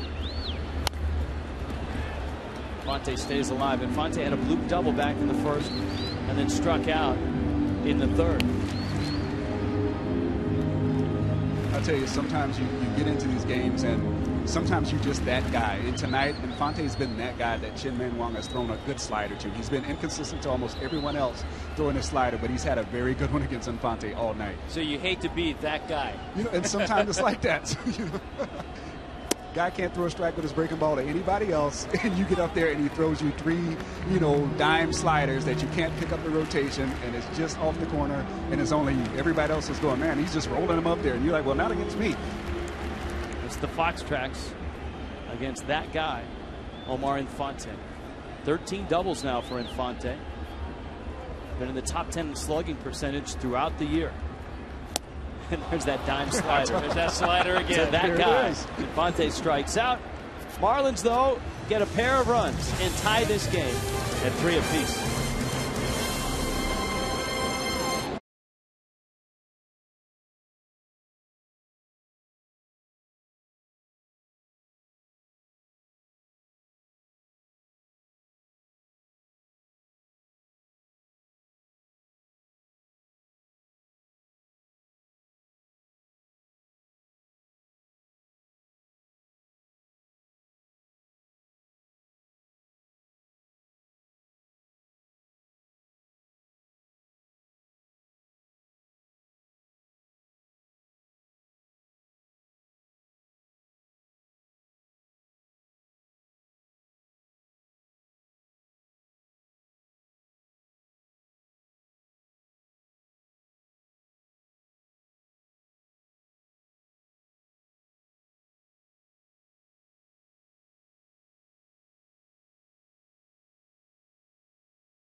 stat. Jose Reyes extending his hit streak to 10 games, 16th streak of 10 or more in his career. His longest, 20 games. Of course, Reyes with a hit in this one. He's now at 11 straight. Just as the Marlins count on Jose Reyes, you can count on Just for Men Auto Stop 4 foolproof results. Subway, 5th inning, has arrived. It's a 3-3 game. Let's check in with Craig Minervini. Rich, thank you very much. The Marlins are approaching the 1/3 mark of the season through 50 games. It seems like each and every night out, the starters are getting the pitch deep in the ball games, quality starts. Well, it doesn't just seem that way. Take a look at some of the numbers historically. With this great month of May, they've been riding. Pitching-wise, the 4th best ERA through 50 games. Homers only second to the 27 they allowed in 05. But look at those last two.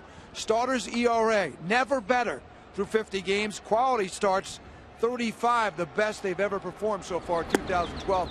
JG's going to need 2 scoreless innings to match that and make a 36. But that's a big reason why the Marlins seem to be pulling some games. They're close out late if they're behind, and they're getting great starts from their pitchers. Chin-Ming Wong getting the at-bat. Jose Reyes fires across. And a nice, easy start for Josh Johnson after his exploits in the bottom half of the 4th. Johnson with an RBI single, was off on a hit and run, had to dive back at second. How's Preston doing out there? Is he still in that same spot? He's still holding court. We've had to increase security to keep the fans away from him in the corner. I got a nice little perch down here, man. I tell you, it's a great view. I get to see one of my favorite things, which is the outfield play. Get to see how they're moving out here and get to see all the action on the bases. So, I can't ask for anything better than being out here right now. What outfield in the big leagues can you compare, as you see Lombardozzi is in, can you compare Marlins Park to? I think it's a lot like the old Shea. With the, it's a little bit round. The only difference is in center field they have the sculpture out there in center field. But as far as the dimensions, it kind of reminds me of old Shea with the big gaps. It's fair down the lines, but the big gaps. Without the vermin, right? Yeah, without the rats and the cats having the under the stadium wars that nobody knew about. 3-3. Sorry about that, Craig. 3-3. Nationals and Marlins in the top of the 5th. And Lombardozzi has a couple of hits in this ball game. JJ misses down low, and the count now 2 balls, 2 strikes. Yeah, Lombardozzi's been a tough out for JJ tonight.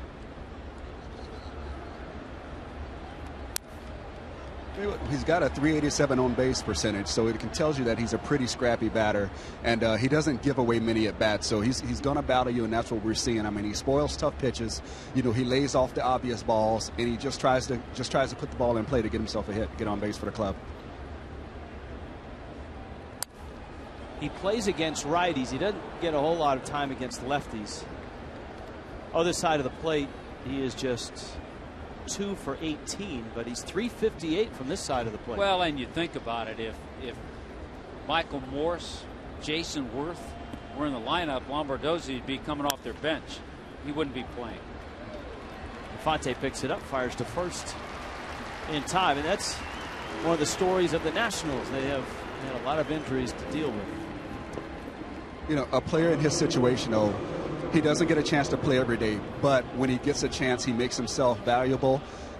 That's something where when those guys do come back and get in the lineup on a day-to-day basis, now other teams are interested in him, possibly for a starting job, to give him a chance to see if he can get better hitting against lefties. Yeah, when those big bats come back, too, if Danny Espinosa is not hitting, then Lombardozzi becomes an option to start at second base for Davey Johnson. But that's the amazing thing to me about the Nationals, is that they've lost Worth. Morse has been on the shelf. And yet here they are in first place. They've got a 19-year-old playing center field. Their rotation has been the best in baseball. Their pitching staff has been the best in baseball statistically. ERA, starters ERA, batting average against. Even though they haven't had Lidge or Storen at the back end of that bullpen. Well, to me, it's a credit to coaching. Because when you have a team that's missing their big bats, and everybody saw what happened in Philly, nobody could have guessed that without having Howard and Utley that they would be, in the situation that they're in, the last in their division. But that means they've really paid attention to detail. The fielding the ball, holding men on when you're a pitcher, throwing strikes. They've paid a tremendous amount of attention to the details, and the players have been receptive of it. And that's been a big difference for this ball club that I see.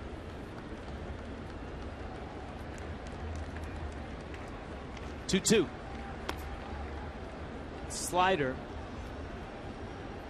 And it misses down low. The count's 3-2.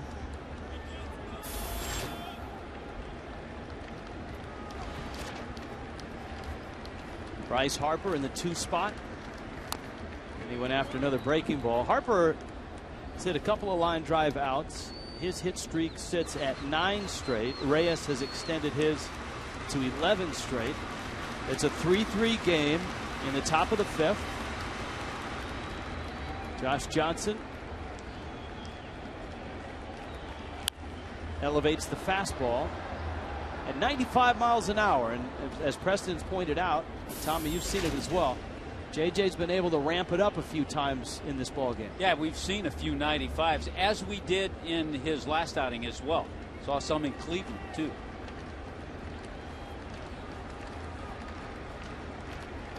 Three-two coming. And a fly ball out of play. That Mets and Phillies game still 1-1. Marlins, of course, will see the Phillies on Friday night.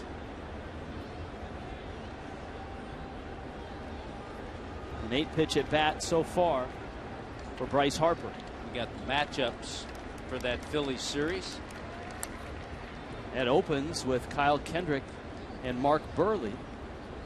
Ricky Nolasco and Cole Hamels on Saturday afternoon. Saturday afternoon is a 4 o'clock start at Citizens Bank Park. And Carlos Zambrano, Joe Blanton at 1:30 on Sunday. Smashed, and Infante makes a lunging catch. Boy, Harper hit it right on the button.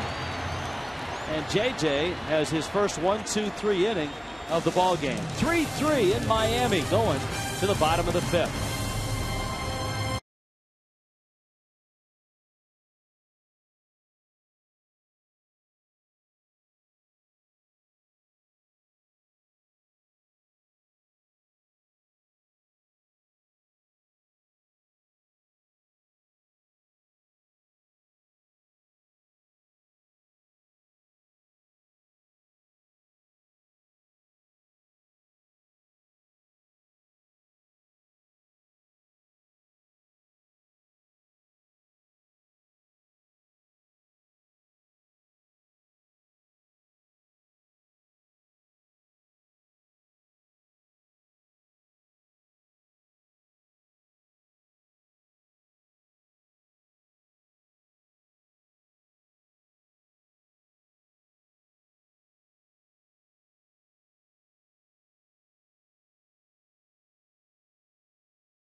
Auto Supply. Our prices bring you in, and our people bring you back. By the Florida Department of Transportation. Drive sober or get pulled over. Busy, busy, busy in downtown Miami. The subway, 5th inning. Guys are trying to get me in trouble.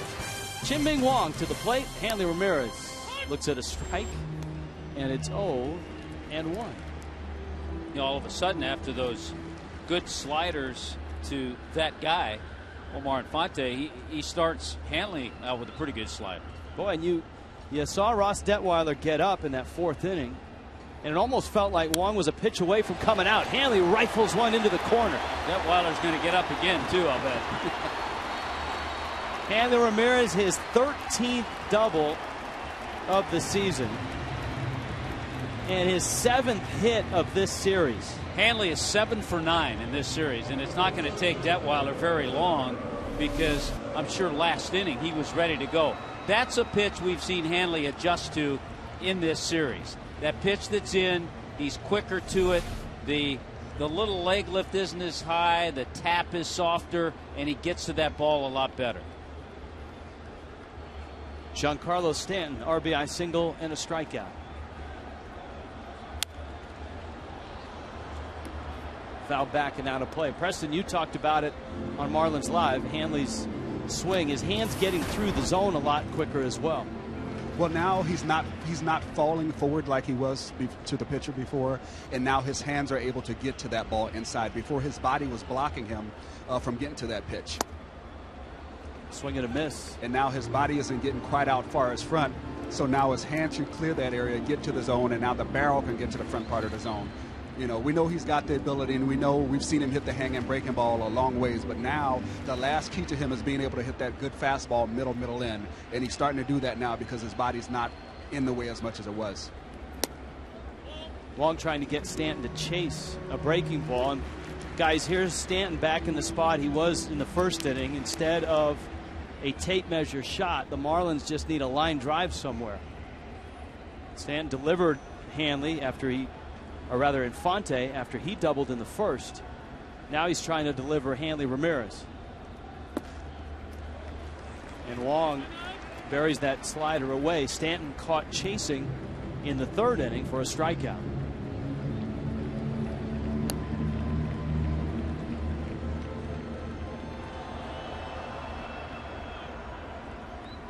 Two and two.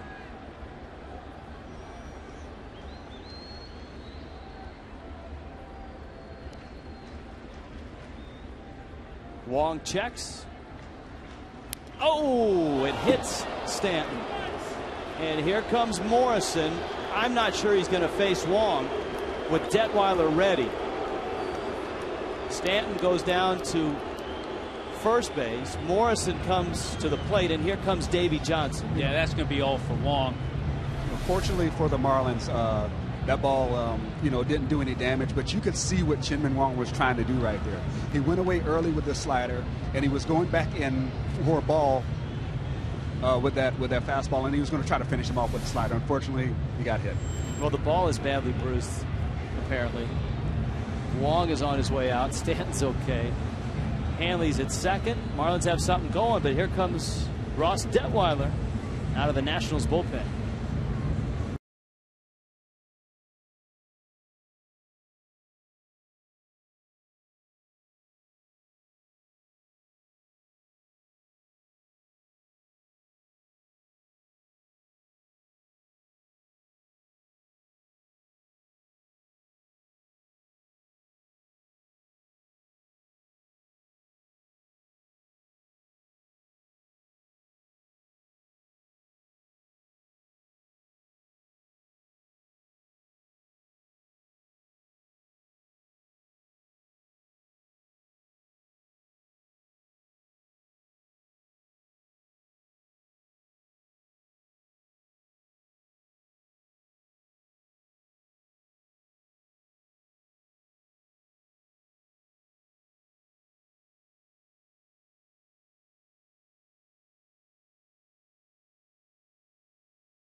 Ross Detweiler into the ball game for the Nationals. 3-3, first and second, nobody out, bottom of the fifth. Marlins have seen Detweiler, and it wasn't pretty. This crossfire lefty was real tough up in D.C. Yeah, he went 6 innings, gave up just 3 hits, no runs, walked only 1, and had 7 strikeouts. He's a little across the body, so tough to pick up with his delivery. Good slider, a few changeups, and he can get it to 95.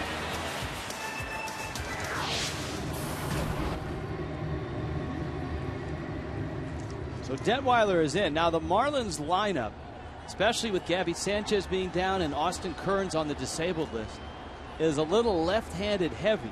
And Detweiler comes in with Morrison up and Peterson on deck.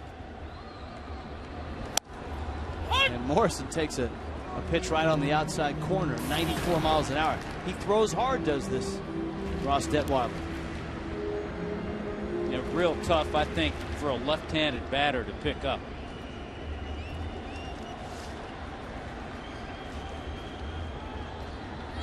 3-3, an ERA of under 4 in 9 starts.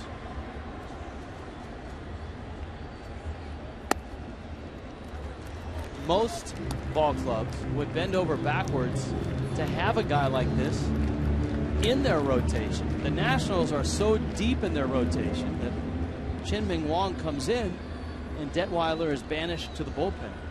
Yeah, lefty's hitting just 114 off Detweiler. There's the 1-1. Of course, John Lannon was the lefty that the Marlins were used to seeing over the last 3-4 years. Detweiler beat him out for a spot in the rotation. With the stuff that you see out of Detweiler, you see why, though. I mean, mid-90s stuff with a good breaking ball, and he's a little bit deceptive because he throws across his body. That's a tough day at the plate when you're especially a lefty facing this guy like Lomo is right now. Hanley at second. He doubled. Stanton was hit by a pitch. The last batter that Chien-Ming Wang faced. It's Detweiler against Morrison. Here's the 2-1. Right down the middle. 2-2.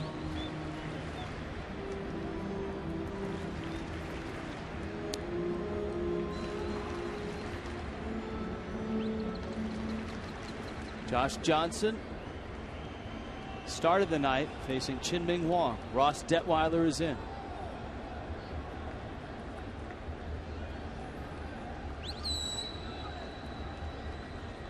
Two. Stayed with that fastball away.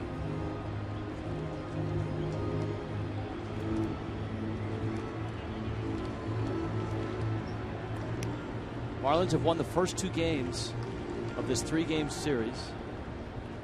Fish traveling tomorrow to Philadelphia to take on the Phillies.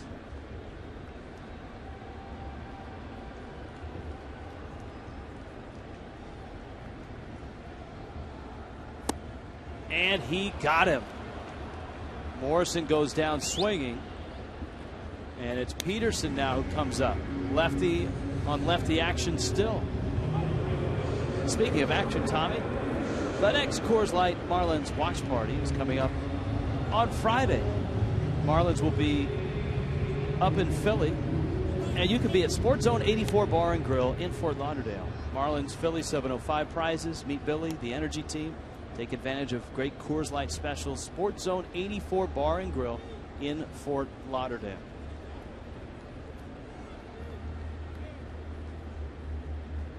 Peterson takes a breaking ball down low. Peterson's had a busy night both in the field and at the plate. Singled, was thrown out trying to score on the Reyes liner to right.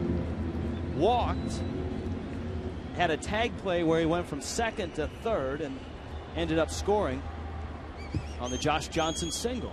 Done a nice job. He's hit in 7 of the last 8 games that he started. Now he's got a chance. If you're a lefty and you have any kind of a chance against a guy who throws like Detweiler, you're hoping on this 2-0 pitch you're going to look fastball. You pretty much are going to get this fastball. If he throws a breaking ball, you have to tip your cap to it. Yeah, this is one of those times where you almost got to kind of sell out. Yeah, and you can't be, because you're down on the order, you can't take it. You have to be a little aggressive here, I think. Absolutely. 2-0. They almost hit him, and the count is 3-0. Now, what is he doing? What is he thinking 3-0, guys? Well, he's thinking fastball. He probably will take a pitch because he'll probably get a fastball 3-1 also. I mean, you got a righty behind you right here, so yeah, I think 3-0. He's going to look to more take. and especially when you're a young guy like he is, if you swing 3-0, you better do some real damage. So I think he's probably more or less taken. He takes it, and it's down low. Peterson walks. Bags are loaded, and here comes John Buck.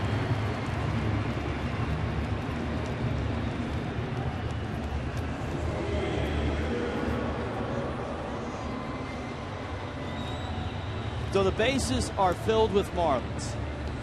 The Marlins have had their best month ever in May. For John Buck, May has been a nightmare at the plate. The silver lining for Buck is he's been calling good games and the team has been winning. Now he has an opportunity to finish May with a bang. And his pitching staff has been pitching great. The Nationals are hoping for a ground ball. The Marlins are hoping for a fly ball. And ball one sails outside. Those are season numbers. 158. Tell you what, as a right-handed hitter in this situation, you got a good lefty up there. Your main thing is you don't want him to beat you with that little fastball in under your hands. So you try to force him out over the plate. That way you hit the ball to the big part of the field.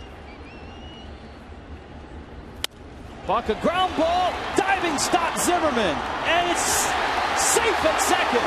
The run scores. Espinosa was off the bag. Zimmerman's lunging throw pulled him away, and Buck drives in the run. It's got to feel good right there. You've been struggling all month. You get a chance, a big chance to help your team. And even though you didn't quite get what you wanted, you were able to hit the ball well enough to get a run in. And depending on what they call here, possibly even a hit. That's a great play by Zimmerman to get to the ball. But then as he kind of straightens up, he throws wide at second. It could be ruled a base hit, but we'll have to see. Marlins on top. And yet again, Detweiler is matched up against the lefty. It's the third lefty he's faced. The fourth hitter he's faced. And he misses down low to Chris Coghlan. The key right now for the left-handers to plant in their head is that he's missed with that breaking ball. He's thrown more fastballs because he hasn't been able to control his breaking ball. Well, he struck out Morrison. He walked Peterson. Bag still loaded, still one out. He went around, according to home plate umpire James Hoy. And this is the part, Rich, we've talked about it for the last week or so, but on this homestand, the bottom part of the order has come through many times, and it's been a big boost to this club.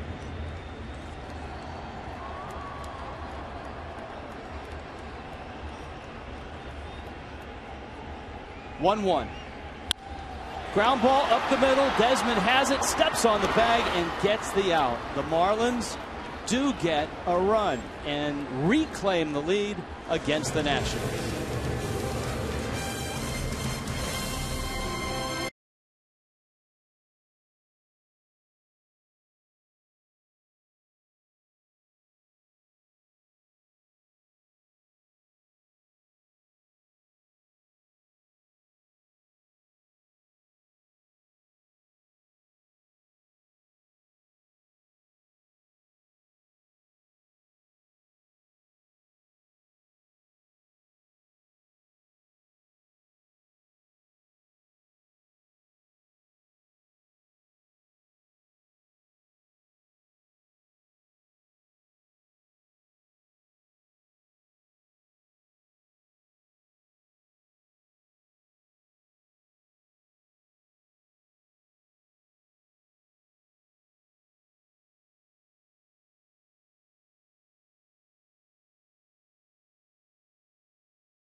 freeze cam. This was the double play. Roger Bernardina, but the play here, Jonathan Solano. You won't see it here. You won't see it here, but watch his left foot knock the hand of Brian Peterson away from the plate. He makes the tag. James Hoy calls him out. Nice work in the truck. That's the Coors Light freeze cam brought to you by Frost Brewed Coors Light.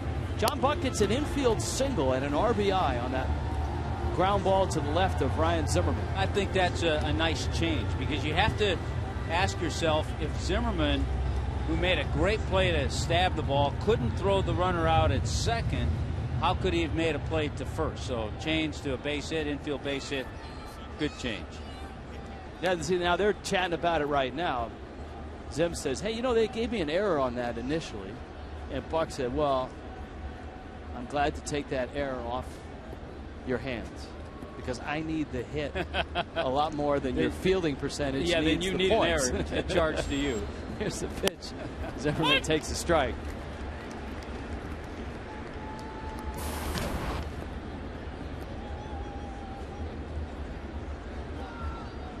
Ryan Zimmerman, the single in the first. Johnson struck him out in the third. JJ ventures into the sixth. Slow tapper, Reyes behind the bag. And the one thing that you really appreciate about Jose Reyes is, as a shortstop, he does not lob the ball over. Everything is full speed, full tilt, guns it over, and he's so accurate. Yeah, even if he has a slow runner, you know, because he knows that he wants to stay consistent with his throw, and that's why his throws are pretty much on the money all the time. Shift is on. You see the infield lopsided for LaRoche, whose father was a major league pitcher and a good one. Yeah, left-handed. Dave LaRoche, two-time All-Star. Breaking ball is a strike. Now, correct me if I'm wrong, he threw not an eephus pitch, but a slow curve that was called the Lalab. Lalab, after his last name, yeah. Here's the 1-1. That is La Pop-Up. Reyes and Hanley. Reyes talked Hanley out of it.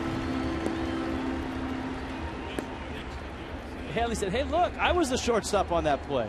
You were at second. He said, but yeah, you haven't been over it short for a long time, so you're not as familiar with this territory. It's a great exchange. Look at Hanley yelling, I got it. And Reyes like, I'm the shortstop. I get to call the third baseman off. They're still having fun with that. You know, they have been like that since the very first day of spring training. And Hanley called Reyes his cup of coffee in the morning at spring training. He would show up in Jupiter, and he said Reyes would already be there with a smile on his face, working hard, and that got Hanley going. And they've been going ever since. They're still going.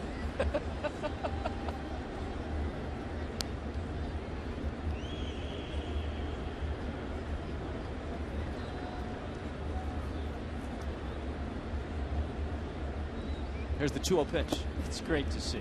It is. If you were to have landed on this planet at the start of this season and watched the Marlins for 50-some games, you would never know that Hanley Ramirez in his past has been at times labeled with not hustling or having issues, because Hanley has been the epitome of hustle and team player. He's been on the field for every game. I thought where you were going with that is that you would never have known that he was a shortstop. Well, that too. Yeah, you would have thought, hey, this guy's third baseman. But would you agree with the first premise? I'll throw that out to Preston. Absolutely, and there's something to be said for when you have a guy that's a superstar type guy that brings that type of energy and accountability to the ballpark every day. Runner bluffs. JJ gets a strike. Now when you come in, you don't want to be that guy that gets embarrassed because you have the same ability, but you don't want to put out the same effort. So as much as Ozzie was big for the accountability thing for Hanley, putting the best effort out there every day, having a guy that's just a few feet away from him every day, putting out that effort, changes your mentality because now you want to make sure that you're not looked upon in a different light as him. Danny Espinosa at the plate. I'm glad you mentioned Ozzie in that sense because he deserves credit in the equation of getting Hanley to buy in from the move to short to third. Correct? Absolutely. You know, there's a lot of times the shortstop is such a prestigious position. I mean, I played center field, and center field is also.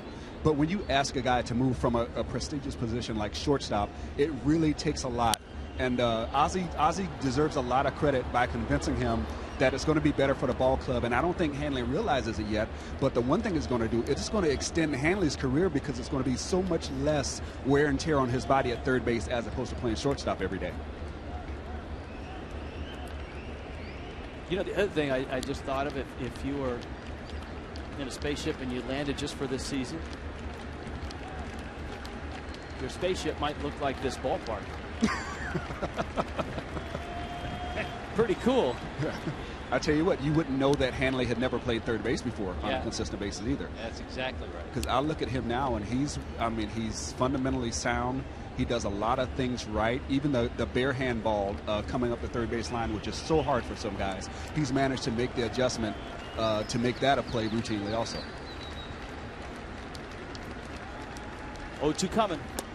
Got him. Nasty slider. There's that tilting slider that J.J. throws, and he punches out Espinosa. 4-3 Marlins.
Tonight they had 15,000 T-shirts, but Gabby, of course, was sent to the minors where he's doing well through 9 games, batting .300. We'll see him back. So instead they gave away, how do you like this shirt? I love it. It's beautiful. Beautiful. What's on the back of this? This is a Leon Medical Center.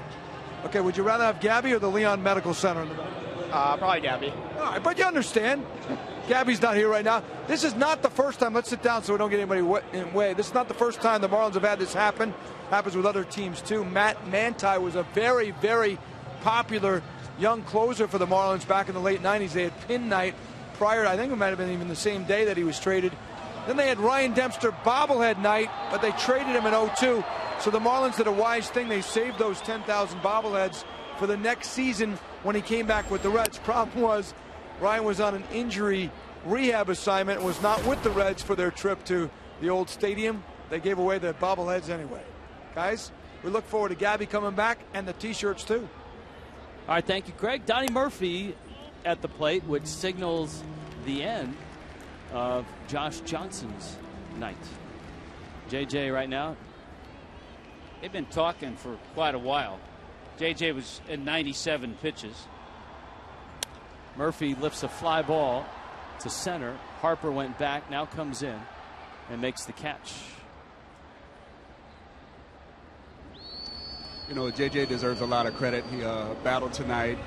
You know, he knows that in his last start he probably wasn't his sharpest, but he came out tonight and he was able to get batters when he really needed them.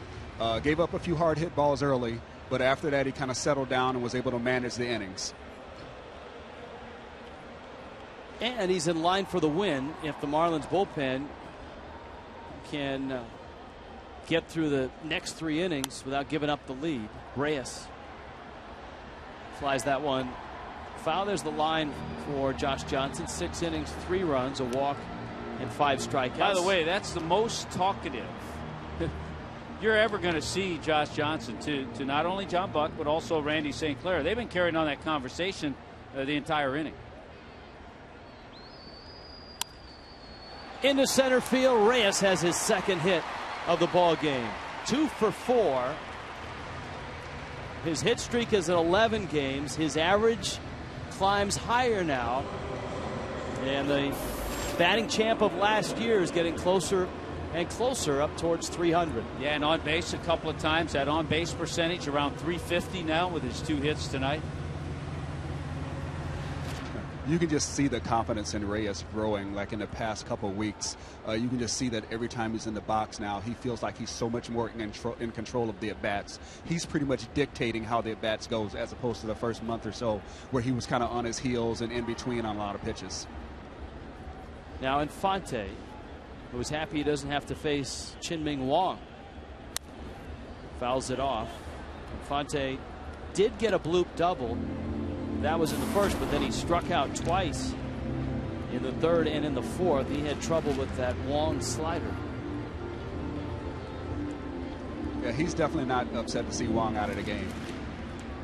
You know, he was fortunate to get the bloop hit towards right field his first at bat, but after that he was dealt some pretty nasty cards up there to hit.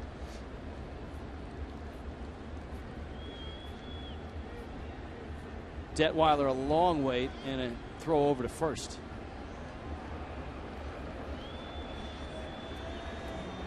(4-3) Miami on top, where the Phillies and the Mets are in the 8th, and they are 3-3.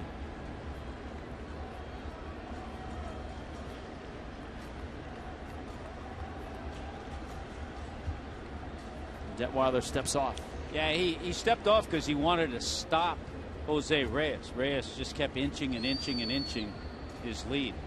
But when you see a guy at first base doing that to a guy, that means that they know that he doesn't have the best move, and they're trying to force something, maybe force him into a balk or force him to pay more attention to him. Oh, a snap throw, got him. Yeah, he forced him into the snap throw. And Reyes, looking up at Jim Joyce, is on his way to the dugout. Let's take a look at it. Preston out in right field, in the right field corner, thought he was in there. I thought he got back in there. That's a great move. Wow, LaRoche got the tag on quickly. Yeah, he did.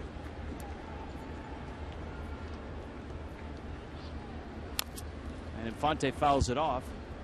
And just like that, Detweiler has a couple outs.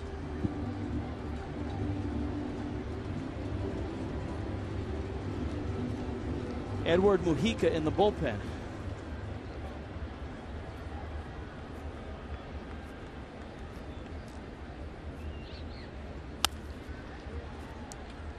Wide of 3rd. So travel day tomorrow. We'll be with you on Friday night. City of brotherly love, Philadelphia. You've got Mark Burley and Kyle Kendrick. Roy Halladay out of the rotation for it sounds like 8 weeks. Into right, Bernardina makes the catch. Marlins done in the 6th. Bullpen takes over from here on.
sweepstakes, the fun, the frivolity. JP will be there.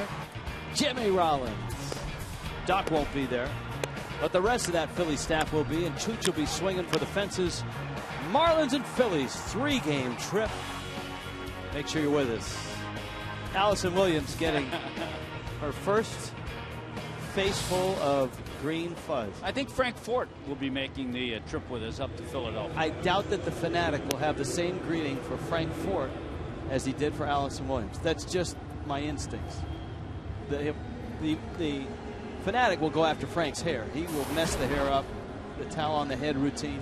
Hey, by the way, you mentioned Carlos Ruiz as Edward Mujica gets ready. Chooch is having a phenomenal year. He didn't even start tonight, but he hit a pinch hit, 2-run homer. He's hit 371 for the Phillies. That was his 8th home run. That tied the game 3-3. You think Chooch, I mean, if you talk about National League catchers, Brian McCann has been the incumbent in the All-Star game behind the plate. Chooch certainly has got to be a guy that is deserving of going to Kansas City. Roger Bernardina, yep. Jonathan Solano, and the pitcher spot. Chooch this year, by the way, the Phillies have taken a 4-3 lead, or 5-4 lead. Chooch this year having a much better year than McCann.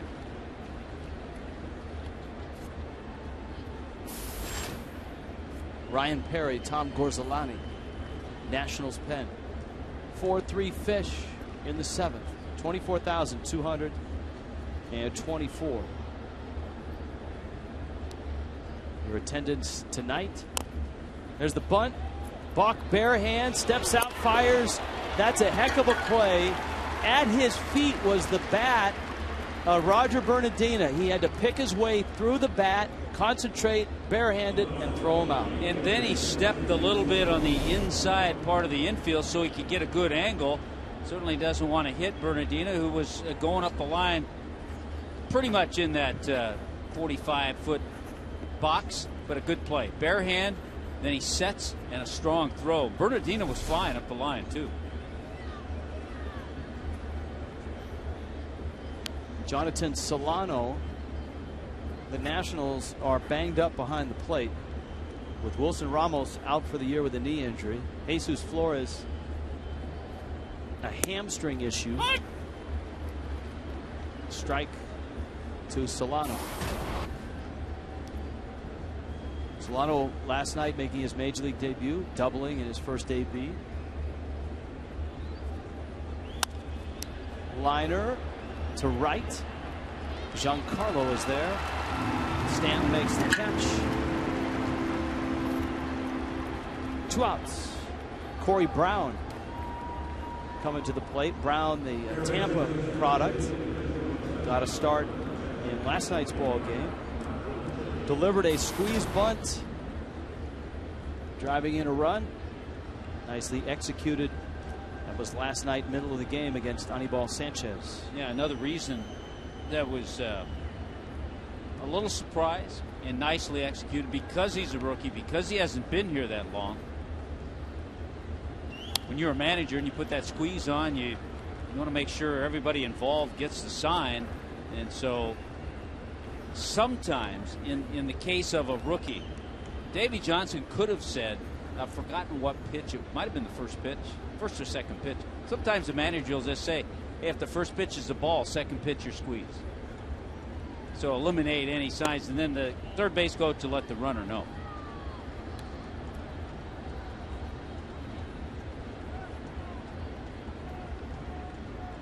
That's pretty elaborate. I mean, you could go as far as say if the redhead in row 5 gets up to get a beer, we're squeezing. We're squeezing. Here's the 1-1.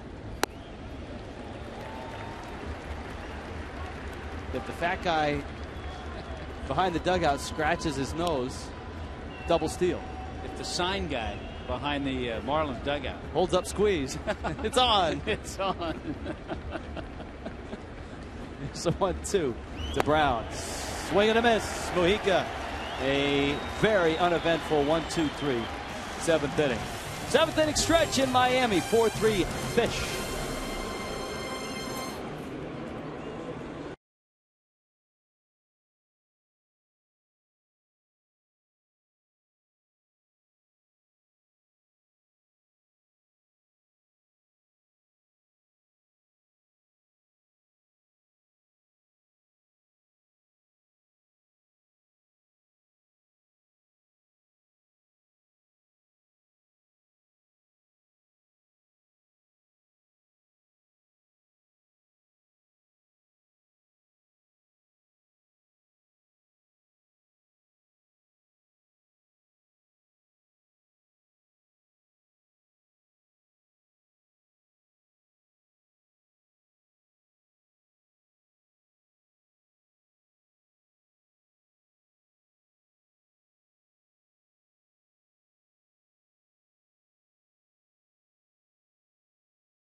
Marlins on top 4-3. Preston Wilson has been moving around. We've had him behind the plate, down in right field. Where's Preston now? Low third, huh, Preston? You know, I can tell you there is not a bad seat in the house. I've been behind home plate, out to right field, now over here by the third base dugout. And it's a great experience, and I can't wait to watch the next few innings from here. All right, now you started the night out in center field on Marlins Live, and you talked about Hanley Ramirez and the swing adjustment. Now you have some video evidence of what you were talking about. Yeah, you can see early in the season his weight's really all on the top of his backside, and he's lifting up really high, and he's really falling forward instead of stepping forward. Now, when you look over here on the other side, you see it's a very small step, and he's really stepping, and he can stay behind the ball a little bit better. See, on the left side, his knee's coming up almost waist high. On the right side, it's a smaller step, and he's so much more in control, and the bat can get to the front of the zone. And that's a strikeout versus a home run on the left to right. You know, Preston, it's almost like what gets Hanley back into that bad habit is when things start going good for him, then he kind of forgets about that. And that's the thing we have to fight as hitters, and it really comes down to one thing. It comes down to ego.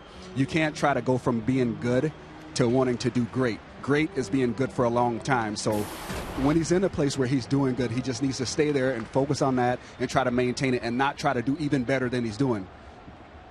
See, notice he said we hitters, because that tips me off that just like Jeff Conine, Preston Wilson is a card-carrying member of the Hitters Guild. Let me tell you something. Once you're a hitter and once you feel like you've learned about hitting, you're always a hitter, because not only do you want it for yourself, you want to pass it along to the guys that you watch. Ryan Perry takes over on the mound. And there's Hanley with a big swing. It's 1-2. Not sure they have the Justin Miller rule in effect with Ryan Perry out there. Yeah, that's pushing the envelope. And he's tatted up on both sides. But of concern in the Justin Miller rule is the throwing arm. Here's the 1-2 pitch.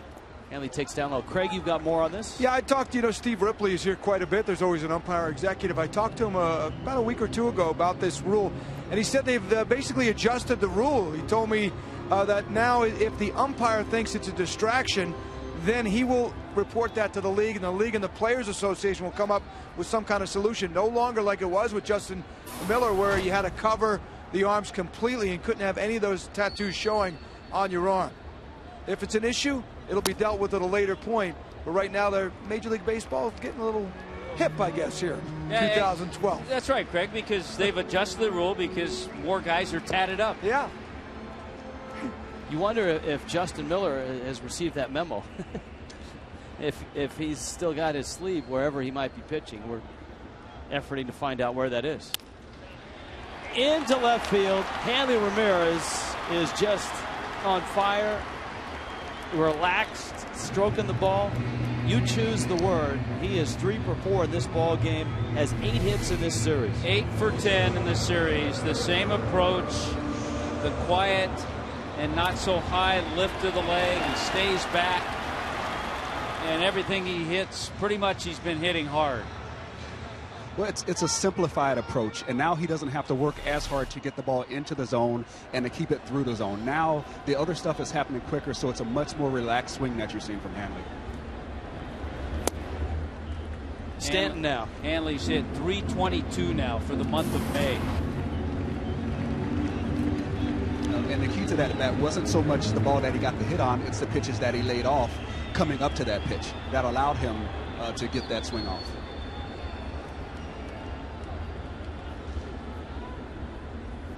Stanton takes inside. By the way, Justin Miller, last pitched in the big leagues in 2010. Last year pitched for 3 AAA teams. See Gorzolani in the bullpen. Seattle, the Dodgers, the Rangers AAA teams. Round Rock, Albuquerque, Tacoma. And has not appeared in a minor league or major league game in 2012. Hanley's running. Solano's throw. He threw him out again. Wow. Jonathan Solano has gunned down Hanley Ramirez twice. That was a picture-perfect throw. And this time, Hanley got a pretty good jump. This was an absolute seed that Jonathan Solano fired to say, look at the quick feet. Wow. Quick. That looked like Pudge Rodriguez back there. And on the money. That is outstanding footwork to go along with a strong arm from that catcher. You know, I saw it earlier when I was sitting behind home plate. But, I mean, you're not going to see a catcher with better footwork than that. Stanton fouls it back. Mom and Pop's happy and excited about that throw. It's been a terrific story. We had it last night when they called him up. We've seen Donovan for the last week. We had a chance to see Donovan, meet him in spring training. His brother's nickname, and I've never heard a nickname like this in baseball, is called the Onion. That's a blast! It's deep! Gone! Giancarlo Stanton again! Have a month! His 12th home run in the month of May!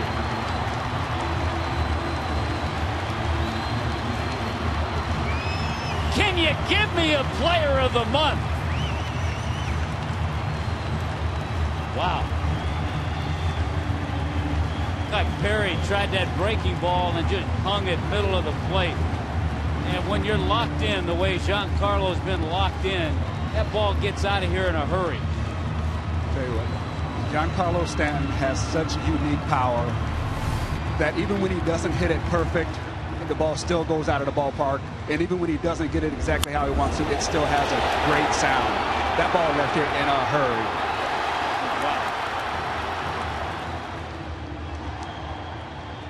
Foxmo, look at the balance on that swing. And that's a Clevelander home run up and over the Clevelander. Third in the league now in home runs. Only Beltran and Ryan Braun have more. Nice catch.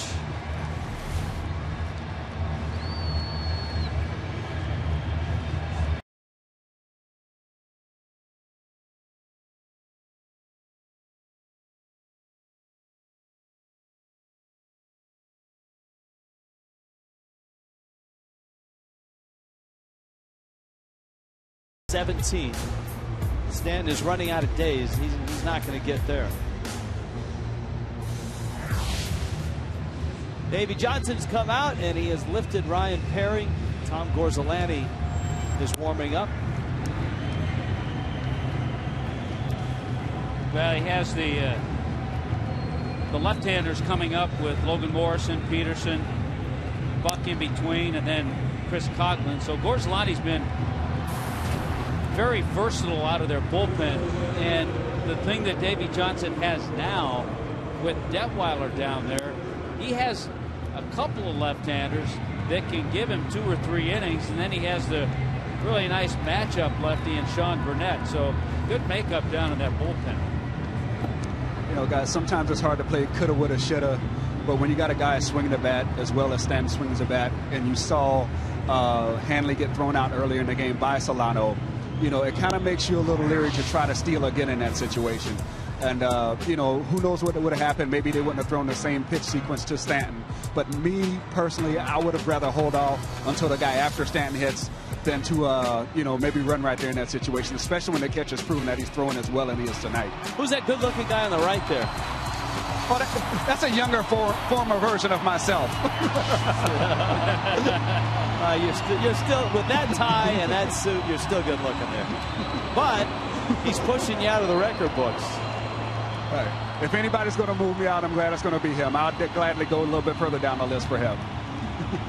How about this name with that home run, and the names and numbers just keep adding up. With that home run, Giancarlo has tied Josh Hamilton for the most home runs in the month of May. Logan Morrison to face Tom Gorzolani. 1 out, nobody on. Hamilton, by the way, homered last night against Seattle. Texas lost that game. His 21st home run. Hamilton with 21 home runs, hitting .365, 56 RBIs. Morrison strokes it to center, hits it pretty well. Harper goes back, and he makes the catch. You know, I've learned, Tommy, and I broke the rule. You never start a story when there's 2 outs or 2 strikes and the inning's about to end. Now, you can't even start a story when Stanton's in the box. because he'll blast one and your story goes all to heck. But Jonathan Solano's nickname is the Onion. And the way he got it is in his native Colombia, he wanted to try out, and there was a tryout camp across the border in Venezuela. He couldn't get across the border, so he hid in an onion truck across the border and was able to try out in Venezuela. Yeah, it just shows you how hungry the kids are down there to try to reach their dream and get to the big leagues, and Onion has made it. Here's the 0-1. Peterson swings and misses. Peterson has walked twice and has singled. I think in this stretch of games, Brian Peterson has reminded the Marlins that he can play in the big leagues. He's a nice outfielder to have because he can play all three spots. He handles himself well at the plate. He seems to be a lot more patient this year. Last year, he was very good as a pinch hitter, very good in spot starts. Yeah, I think he grew a lot last year, and then we've seen the carryover to that once he got back here this year.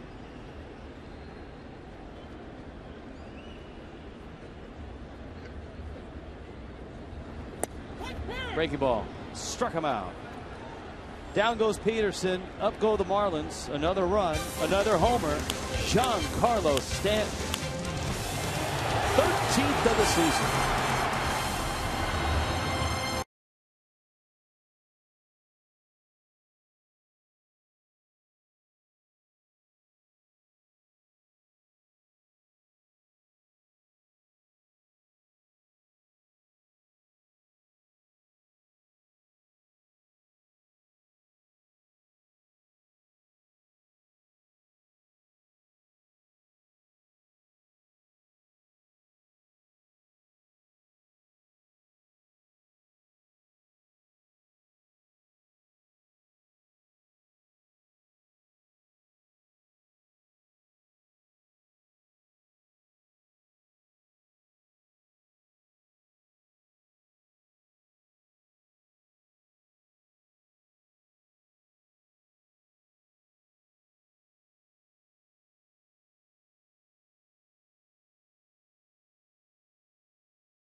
Giancarlo Stanton, it's an appropriate time to remind you, hop online and vote for him for the National League All-Star team. Marlins.com is the place to go. You can vote the maximum 25 times. 100 fans will be randomly selected to each win 2 free Marlin tickets. And 1 grand prize winner will receive a 22-person luxury suite for a game. Now, a lot of you last night on email and Twitter Tuesday, and we've had this question all year as Mujica gets set for his second inning in relief, asked what has to happen for Giancarlo Stanton to be in the home run hitting contest at the All-Star game. Well, number one, he has to make the team. So that's why you need to get those votes. You need to get them in for Infante, Jose Reyes, Hanley, the way he's swinging the bat.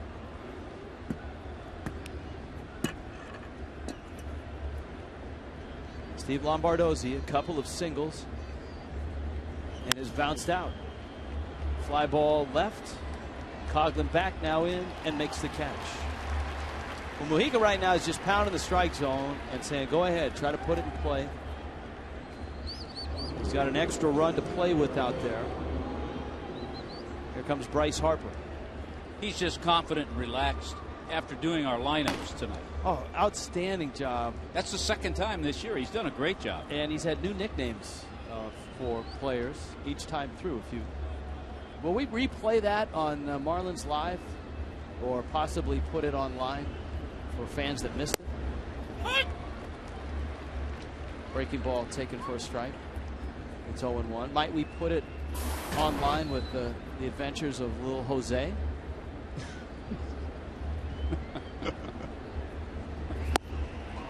Swing and a miss.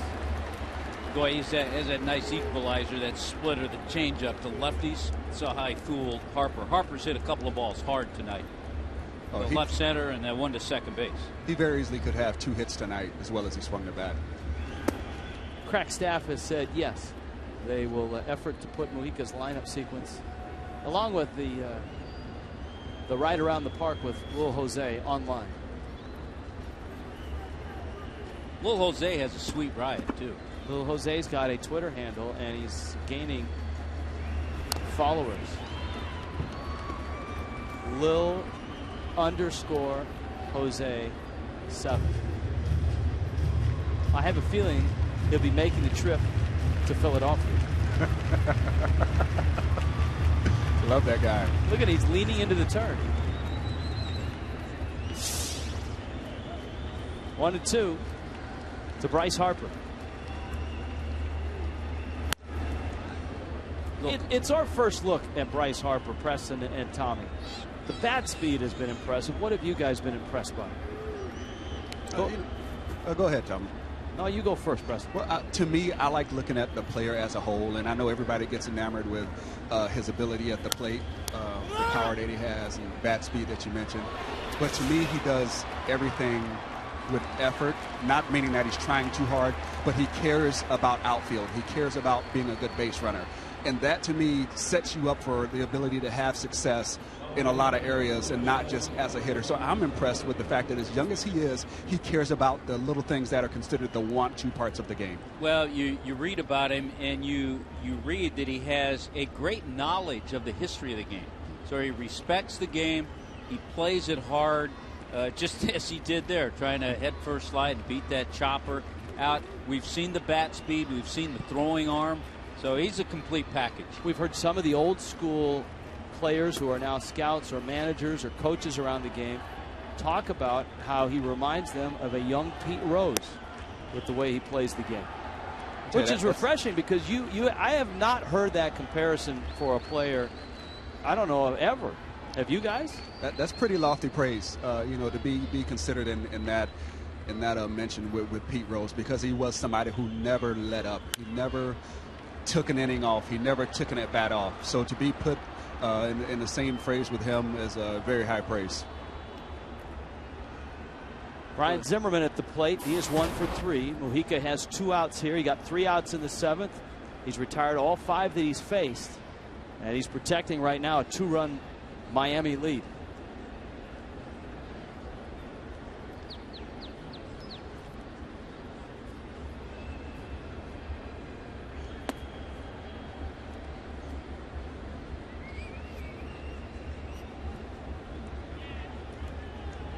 Two and 1.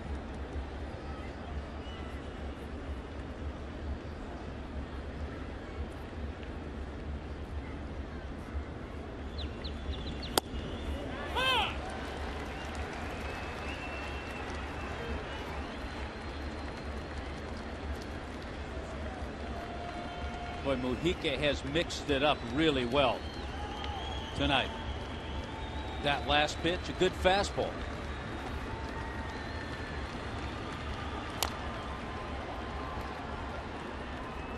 Two balls, 2 strikes. Mojica, and you saw Cishek and Choate ready in the pen.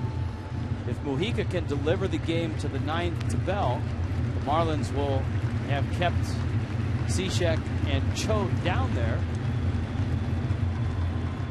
and available.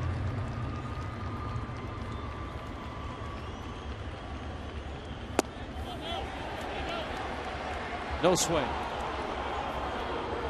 I like the fact that Mojica pitches to contact. He goes after the hitters and he wants the guys to put the ball into play. He'll take a strikeout if he can get it, but he's trying to force contact. It did not look like Zimmerman swung at that pitch. Now we have laid out how Hanley has that leg kick. Zimmerman the same thing. He takes his up real high. The difference between Zimmerman and Hanley, though, is Zimmerman is a little bit more spread out, so his weight isn't as far on his backside to start in his setup. Reyes got clipped by Coughlin as he came in, and seems to be all right. Coughlin made the catch. Reyes jogs off. Good concentration by Cogs.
Pitchers: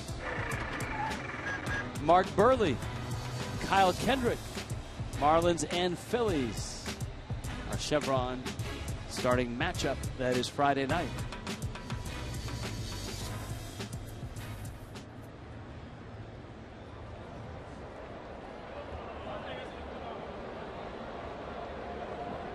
Hanley Ramirez continues to hit the cover off the ball. He's got 3 hits in this ball game. John Buck, Chris Coughlin, pitcher spot, due up.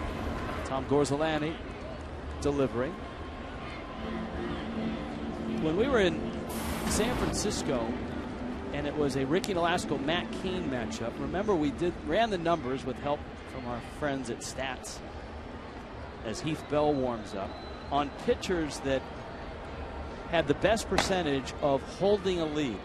That is, they were given the lead when they made a start and then left with their team on top. And among the top 5 were guys that you would expect. I believe it was Verlander and Halladay. The best is on the mound, Tom Gorzolani, who certainly didn't get a lot of leads when he was pitching in Pittsburgh, but when he did, he held them. He knew they were few and far between, so he had to bear down. Pirates won their game tonight, though, against Cincinnati, 2-1. A.J. Burnett with a terrific outing. 0-2 pitch. And Buck swings and misses. Solano digs it out, fires to first. So there's an out here in the 8th. Our Coors Light cold, hard fact. And that is, we have to get on an airplane tomorrow.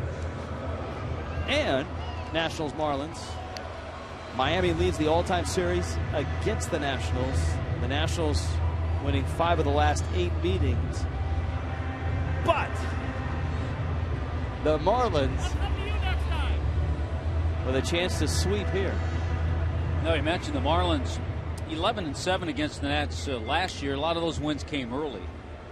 Coming into this year, the last 4 years, the Marlins have been 50-21 against Washington. But as we've talked about, it's a whole different ball game this year with the ball club that they have out there. Marlins did not see Steven Strasburg. They did not see Gio Gonzalez in this series. sometimes when things are going your way, you get that happen. You know, you miss the top two guys. You know, you're playing well. That's just the nature of this game. Now, if you're struggling, there's no way you miss Strasburg. Yeah. That's exactly right. Now, you know, over the course of a season, that happens. I think that's the top guy on this staff right there. I think Gio Gonzalez is this. Well, he's been taking games deeper. He's the ace in my mind. I mean, he's 7-1 and a 2.04 ERA. Look at his strikeouts. That's pretty much the definition of lights out right there. Coghlan rolls it towards first. Rosalani is over, and he's there to record the out. All right, now the two brothers will have a nice moment here as Donovan Solano is at the plate, and his older brother Jonathan Solano is right there with him. Look at that. That's special. Donovan was the 12th, and Jonathan the 13th Colombian to get to the major leagues. Yeah, they got mom and dad in the stands. They probably were in the stands a whole bunch of times when they were playing as kids. Look at Dad beaming. And what a great shot it was last night watching the parents when Jonathan lined that double down the right field line. I'm sure they had the same look. I don't know if they were watching over the internet when Donovan made his major league debut and got a base hit, his first big league hit. Tell you guys, the beauty of sports, though, is now when you got a family situation going on like this, neither one of those brothers wants to give in. You know, they don't want to have to go home and say, well, I knew you know, Jonathan going, I knew you were going to look for this, or Donovan going, I knew you were going to call that. So there's always that rivalry, especially when you got brothers. It gets even deeper. Look at that. I mean, that's just really something. I mean, the odds of these guys getting the big leagues is hard enough, especially from the country. And then meeting in a series here in Miami. Incredible. I mean, a week ago they were both at AAA, buried really by the rosters of the big league level, and then the Marlins had some injuries. They had a player sent down, and Donovan gets called up. Jonathan's still at AAA. The Marlins and the Nationals aren't playing each other. Then suddenly the Nationals get a couple of catchers hurt, and Jonathan gets the call, and here they are in the same series. And Donovan said he went and picked Jonathan up at the airport, took him to the hotel where Donovan is staying here in Miami, and he said the two looked at each other and just said, do you believe this?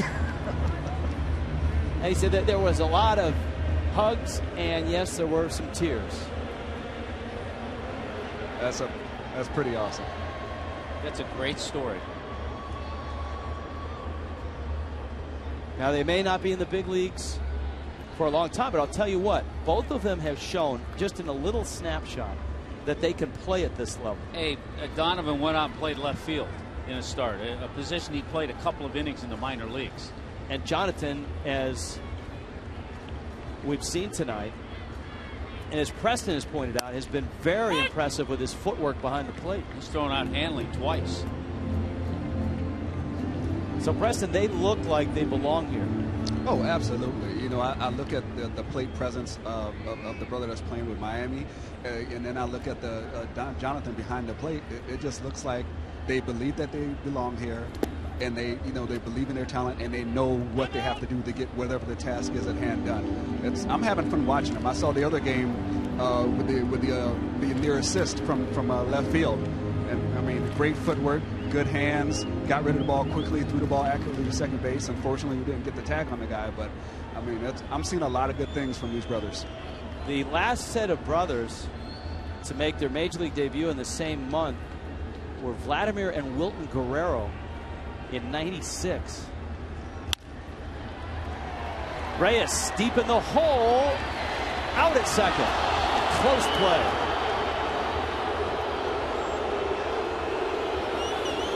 Preston, thanks for visiting with us. You are all over the ballpark. Now head out to center field, guys. You got it.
is with a variety of season ticket and mini plan options.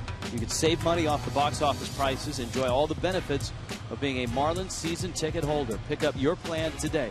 1-877-MARLINS or go to marlins.com. Charging out of the bullpen with a 2-run lead to protect.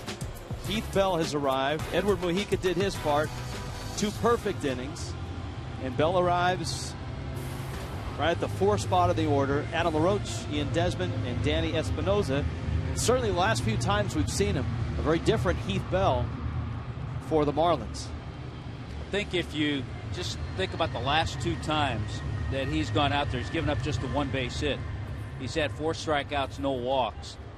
His fastball velocity has been mid-90s, 95, 96.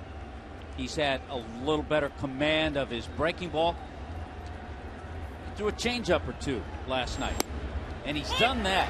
He's started a hitter who goes up there geared up for 95, 96. And he drops that breaking ball in for strike 1.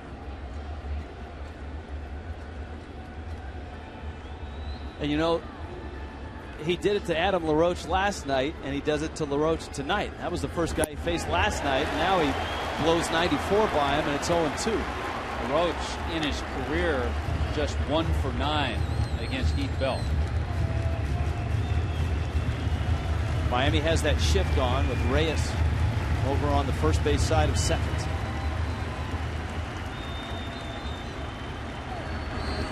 Bell's been busy too, Rich, since Friday. He's pitched 4 of the last 5 days. Josh Johnson, 6 innings, 7 hits, responsible for the 3 runs, but in line not only to get the win, but to go 8-0 in his career against the Nationals. That's amazing. You go back to last night, Anibal Sanchez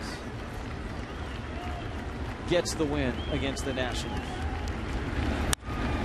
Liner, right center field. That's a hit. Over for it is Peterson. It goes to the wall. LaRoche cruises into second with a solid double to open up the 9th inning. And here comes Ian Desmond. Second double of the night for LaRoche. Let's see where this fastball was. Not a bad pitch. Outer part of the plate, down. But we talked about it earlier.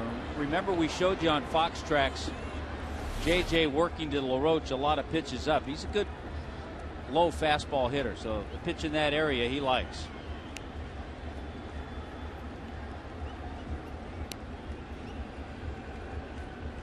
Ian Desmond now has struck out, bounced out, walked.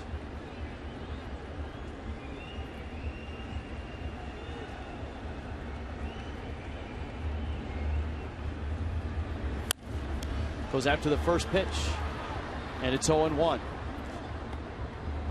Marlins Live presented by Checkers. Preston Wilson, not even winded after his tour of the ballpark. No, he's in great shape. He is. Look at him. Not even sweating. No. Craig's not even out there yet. Preston. Well, Preston, Craig's behind him a few steps. Preston, I'm sure, scaled the stairway to heaven there, right up behind the sculpture quickly. Bell gets a strike on the outside corner. It's 0-2.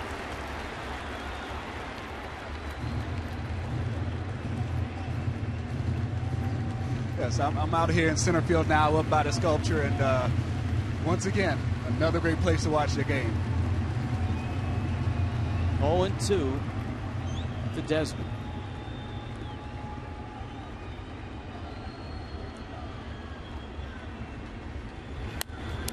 High fastball. Now, Preston, from your perspective, from a hitter's perspective, what have you seen from Heath Bell in the first 2 months of the season?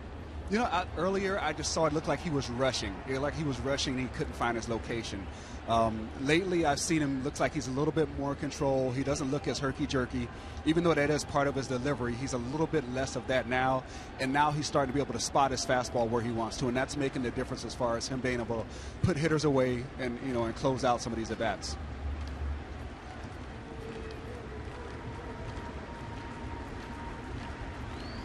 trying to close out Ian Desmond. Slow breaking ball, tapped towards second. Infante flips to first. Morrison retreated just in time. LaRoche is at third base, but obviously with a 2-run cushion. Bell just trying to get outs. Yeah, you can't worry at this point about LaRoche at third.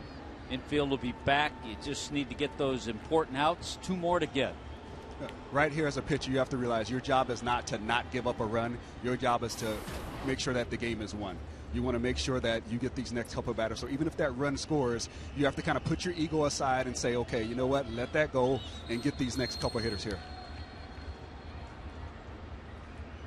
Well, Espinoza has been a tough hitter for the Nationals, or for the Marlins. Been an outstanding hitter for the Nationals tonight. Tripled, scored in the second, RBI single in the fourth, and has struck out.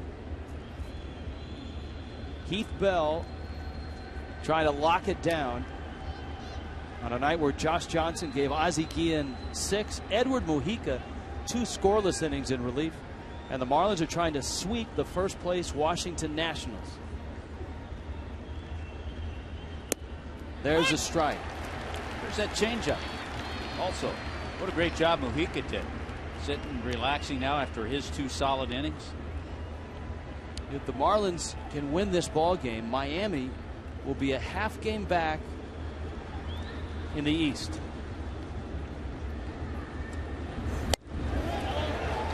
Misses away. A Toyota trend. Since the Nationals moved to Washington, the Marlins in South Florida have won 16 of 21 series. Chance for a sweep here. And the first 2 games have been tight. The first 2 games have ended with Heath Bell on the mound. And here he is. He's got an out. The Nationals have a runner at third. That's Adam LaRoche. You know, it's going to mean a lot if Heath Bell can close out this game successfully, because now you feel the confidence in your closer because he's closed out a full series for you. 2-2. 24,000 in Miami tonight on a busy sports night here in South Florida.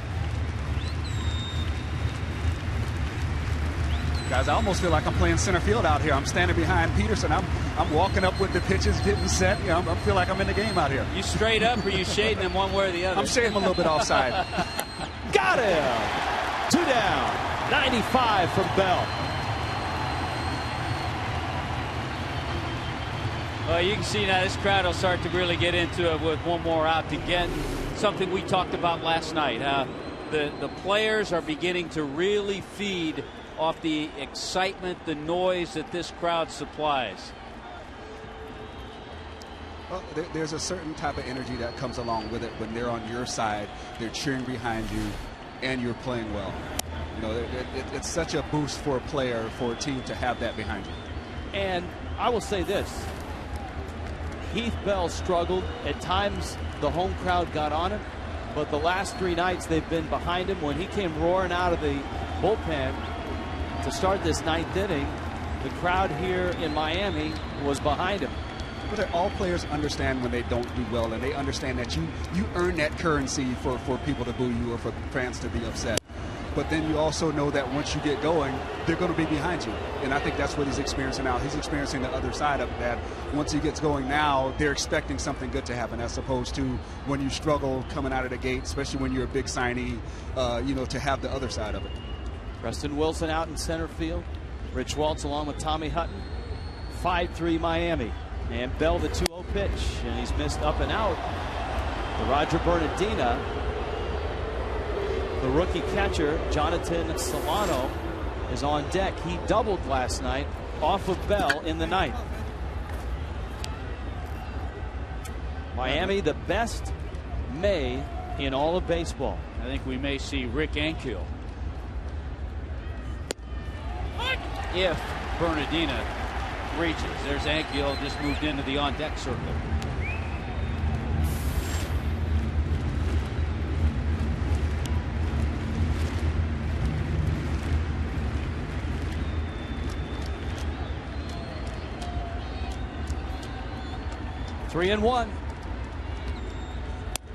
Great pitch. Outside corner. Bernardina had tossed the bat and now has to pick it up and sheepishly get back in the box. Oh, this is not a good situation to walk back in the box after you just showed up the umpire. Yeah, if it's close, he better swing.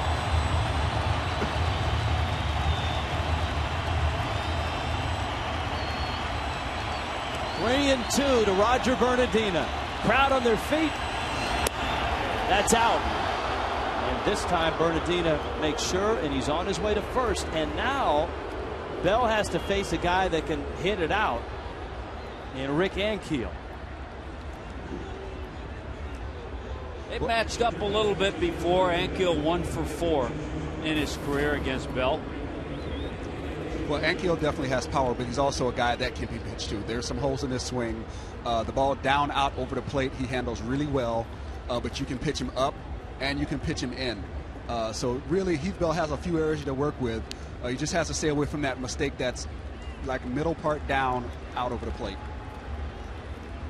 Almost sound, Preston, like you were in the pitchers meeting before the... I played with Rick Ankiel.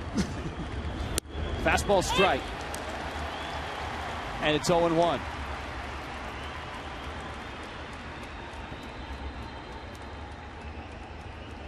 LaRoche is at third base.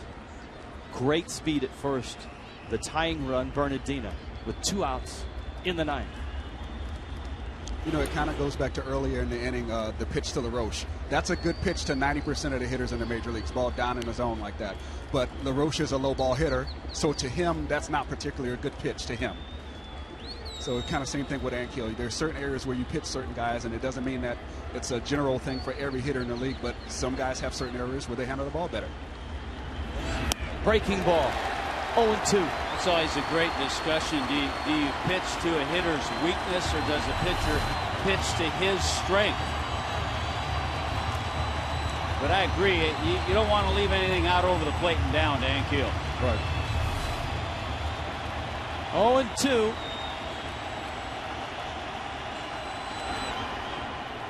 In the dirt, Buck picks it out. Bernardina has not budged from first base.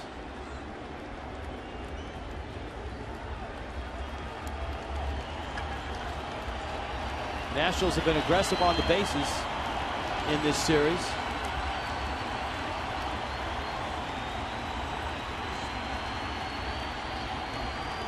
Well, I actually think it's a smart move, him staying there, keeping the hole open. You know, understand it's going to take an extra base hit for him to score, and you're already down to 2 outs. You can't afford for anything bad to possibly happen. Bell ready. Runner goes. Strike 3 called. Ball game. Heath Bell shuts the door. The Marlins sweep the first place Nationals and bring themselves within a half game of first place. What a month. What a homestand. And what a series for Heath Bell. He saves all 3 games. Miami wins it 5-3. Boy, the exclamation point is number 1, to finish off the month with a win. Number 2, finishing it off, sweeping the team ahead of you, the Washington Nationals. And how about number 3 with Heath Bell finishing all 3 games off with saves? Miami improves to 29-22. They've won 5 of 6, 21-8 in the month of May. And you're up to the minute National League East standings. The Nationals still on top, but look who has sole possession of second place. Miami at 29-22. And Heath Bell nails down another. Will return after this.